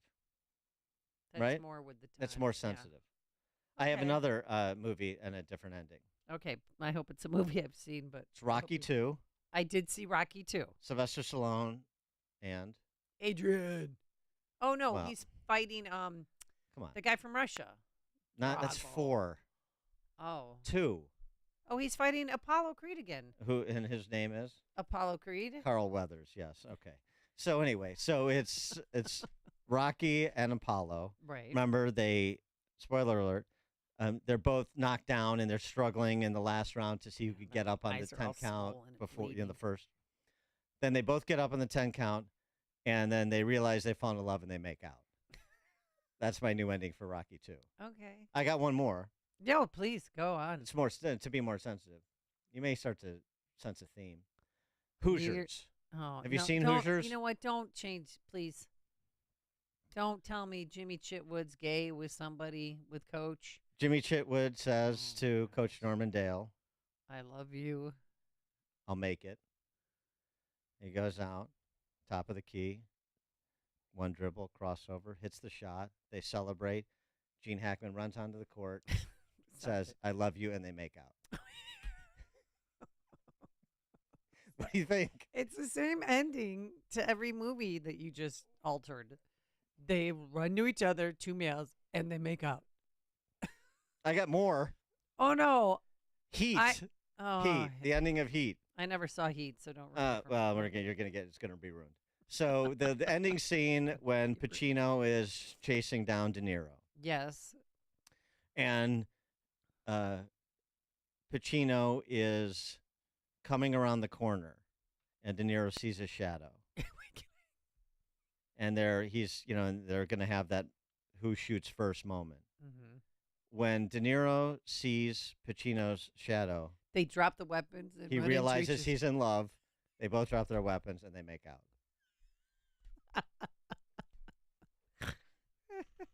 Ralph and Wilmette, you're on Chicago's Morning Answer. Yeah, back to Bambi. I think I know exactly what I know. Dan, you saw Bambi, and I know exactly what you felt when you saw it, which was recoil. Yeah, hi-oh. Thank you. Good, Ralph. Dave and Racine. How about for the movie Animal House? Uh-huh. At the end, when everybody reveal where everybody ends up, when Daniel Simpson Day, played by Bruce McGill, drives off in the cop car, it says Daniel Simpson Day whereabouts unknown. Instead, have it Daniel Simpson Day Police Detective Boston, because how many cop characters has Bruce McGill played? And that was the location for Rosillian Eyes, I think it was. Rosillian Eyes. Well, boy, there's a deep dig. Dave's watching a lot of TV. Hey, Dave, before we let you go, thanks for that contribution. Can Before any we guys let you make go, out in that? We need to get this recorded for some marketing and promo materials we're doing. The theme song for the Gimme Dat city-owned superstores, grocery stores that are coming online. Could you please sing that for us? Okay. Why don't you give me that, give me that, give me that, give me that thing, give me that, give me that, give me that thing, give me that, give me that, give me that thing. That's a cut. That's a wrap. All right. The more you listen, the more you'll know. This is Chicago's Morning Answer. Morning Answer on AM 560. The Answer. When you get aggravated and the news has you down, when the reality of Americanism being subverted by traitors, enemies, both foreign and domestic, get to you. I go to 120 Life because 120 Life has found the key naturally to controlling your blood pressure. They're a Chicago-based company, and they're doing something about Big Pharma having a monopoly on blood pressure. You see, naturally, you can control your blood pressure. 120 Life has made the best natural ingredients available to you in one drink. Pomegranate, tart cherries, cranberries, hibiscus, beetroot, and magnesium, all a natural way to lower your blood pressure. That's what's nice about it. It comes in an 8-ounce bottle. You can mix and match smoothies, out of the bottle, whatever you prefer. Visit 120life.com. That's 120life.com. You can order a 2-week trial pack. Using promo code Liberty, you save 15%, and it comes with a money-back guarantee. Visit 120life.com. That's 120life.com. That's 120life. We have a ton of text messages on this. The Dirty Dozen. We got more. Wait, we got more. Right. We'll get more. We'll take more calls. We've got emails and texts coming in. I've got an alternate ending for Shane that I think you'll want to hear. Okay. All right. So call in, text in. All right. What I'm doing right now, I'm going to gargle my Balance of Nature today. No, I'm just kidding. I crack open 6 capsules in warm water, and voila. That should do it. I don't eat enough fruits and veggies on my own, and that's where Balance of Nature comes in. 61 different whole fruits and vegetables. What they do is they take the fruits and veggies and they put them through a powder system after an advanced vacuum cold process, which stabilizes the maximum nutrient content. Increased energy, the ability to keep doing the things you love even as you age. Those are the reasons why some people take Balance of Nature. I take it to get my health back. I feel better. I have more energy during the day, which means I sleep better at night. So get Balance of Nature, 800-246-8751, 800-246-8751. Use discount code Chicago or simply go online to balanceofnature.com, discount code Chicago. Feel like you're trying to push a boulder uphill wearing skates? If you run or manage a local business today, you're challenged like never before. We get it, and we want to help. We're Salem Surround. We're a full-service marketing agency that'll help you increase your customer base by designing incredibly effective plans to reach your consumers day, night, and everywhere they might be. If you're a local business and want to see what Salem Surround can do for you, visit surroundchicago.com. Remember to visit surroundchicago.com today. Hi, I'm Henry Winkler. My eyes are very important to me. My eyes connect me with things I love. I loved my late father-in-law dearly. He always lit up a room, but his vision dimmed with age. He had age-related macular degeneration, or AMD. And since partnering with Apellis, I've learned there's an advanced form of the disease called geographic atrophy, or GA. His struggle with vision loss made me want to help others know about GA's warning signs. For some, straight lines seem wavy, like when looking at a door frame. For others, blurry or missing spots can make it hard to read or see loved ones' faces. Many have trouble seeing in low light, making driving at night difficult. GA gets worse over time and cannot be reversed. If you've been diagnosed with AMD and notice vision changes, don't wait. Talk to your eye doctor about GA today. Learn more at GAWon'tWait.com. That's GAWon'tWait.com. AM 560, The Answer. All right. Oh, there it is.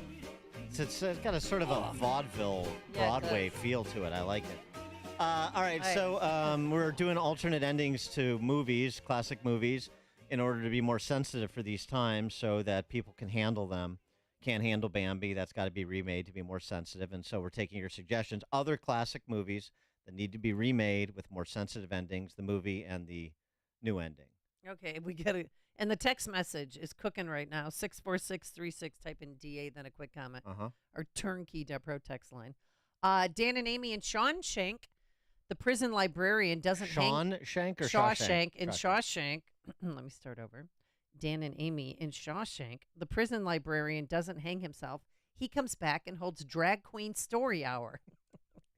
Brooks doing drag queen story hour when he is tired of working as a bag boy at the grocer. I like that. That's not an ending. That's a plot twist, but it's not bad. Okay. The movie Network, Peter Finch is beaten to death by Antifa and BLM. That's pretty good. Okay. What else? What else you got? Dan, nobody makes out with Shooter. I mean the Shooter from Well, is he talking about Shooter? who's was he? Nobody makes out with the shooter. You mean The shooter, Jimmy Chitwood? like the shooter? Yeah, Jimmy Chitwood. You're not talking about Dennis Hopper, right? The girls from Shawshank identify as women and are transferred to a women's prison for the sequel called The Wrong Junk Reduction. What? Well, maybe you should think about reading it before you, so you understand it. Read No, it. But shooter. Wrong Junk Reduction. Okay. So I'm trying to understand. Was he referring? Dennis Hopper is shooter in Hoosiers. So is he talking about making out with? He said nobody makes out with shooter. Yeah, nobody makes But out. I didn't you say anybody made out with shooter. No, you said Coach and Jimmy Chitwood made out. All right. Bob and Sugar Grove. You're on Chicago's Morning Answer. Yeah, with Lord of the Rings, they all get on the Big Eagle, they drop the ring in the volcano, and they go back home to Hobbitland and fall in love with each other. All right, very good. Thanks for the call. And make out. Well, yeah, they have to. Well, of course. And make out. Kevin, Libertyville. Good morning, guys. Hey, I found a way to make Thelma and Louise an absolute feel-good.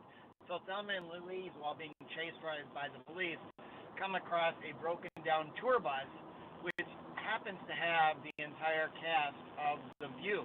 They all jump into Thelma and Louise's car, and as the law catches up with them, they drive off the cliff. Boom. A very sad ending is now all of a sudden the feel-good hit of the year. There you go. Thanks for the call, Kevin. The movie Seven. 7, okay. A sex toy is found in the box, and Kevin Spacey and Brad Pitt get married. Well, you got to fill in the blanks a little bit. So Kevin the box, sex toy. Okay, then Kevin Spacey and Brad Pitt realize they're in love. And he handcuffs him, stands up, and you see from the helicopter vantage point that they're making out. And then they get married. Well, I got another one. Casablanca.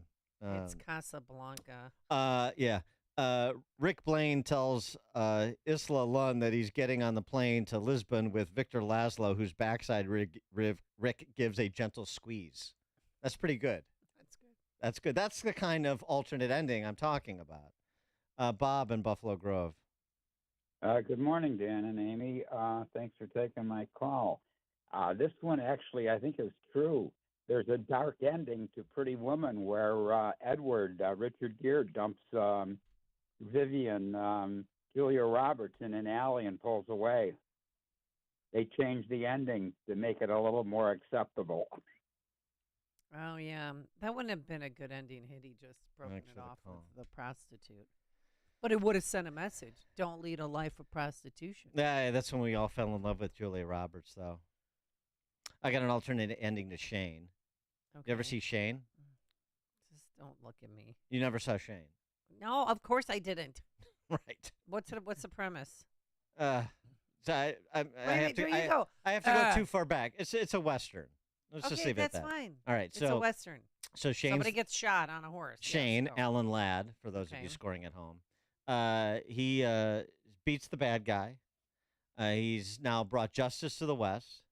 He gets on his horse, and young Joey, Brandon DeWild, for those of you scoring at home, sees blood dripping from Shane. His arm is limp as he rides off. And, of course, Joey famously says, "Shane, come back."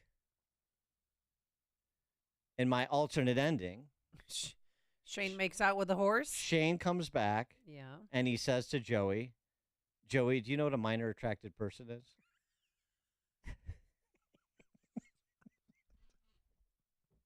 What do you think? You know, I think Hollywood Disney will make that movie. Disney will make that movie all day, every day, twice on Sunday. Yes, they would, Dan. Adrian in Riverdale. Okay, Ronan. When Robert De Niro and the French guy are in the ice rink and Katarina Witt is doing her routine, instead of her getting shot by the sniper, them guys run out onto the ice and they have a threesome. You guys are leaving out a lot of the trans community. In this. Perfect. No, that's it's a pretty good ending. I got a good one. Dan and Amy. Uh-huh. Smokey and the Bandit.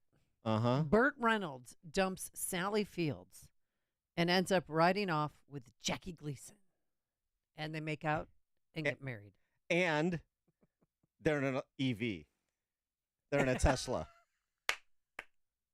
Yeah. Got to get rid of that gas guzzler, obviously. I mean, please. Had gas back then, too? I mean, my goodness. Yeah.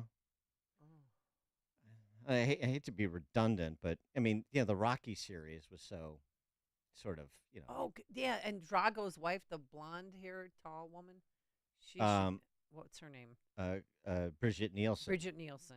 Right.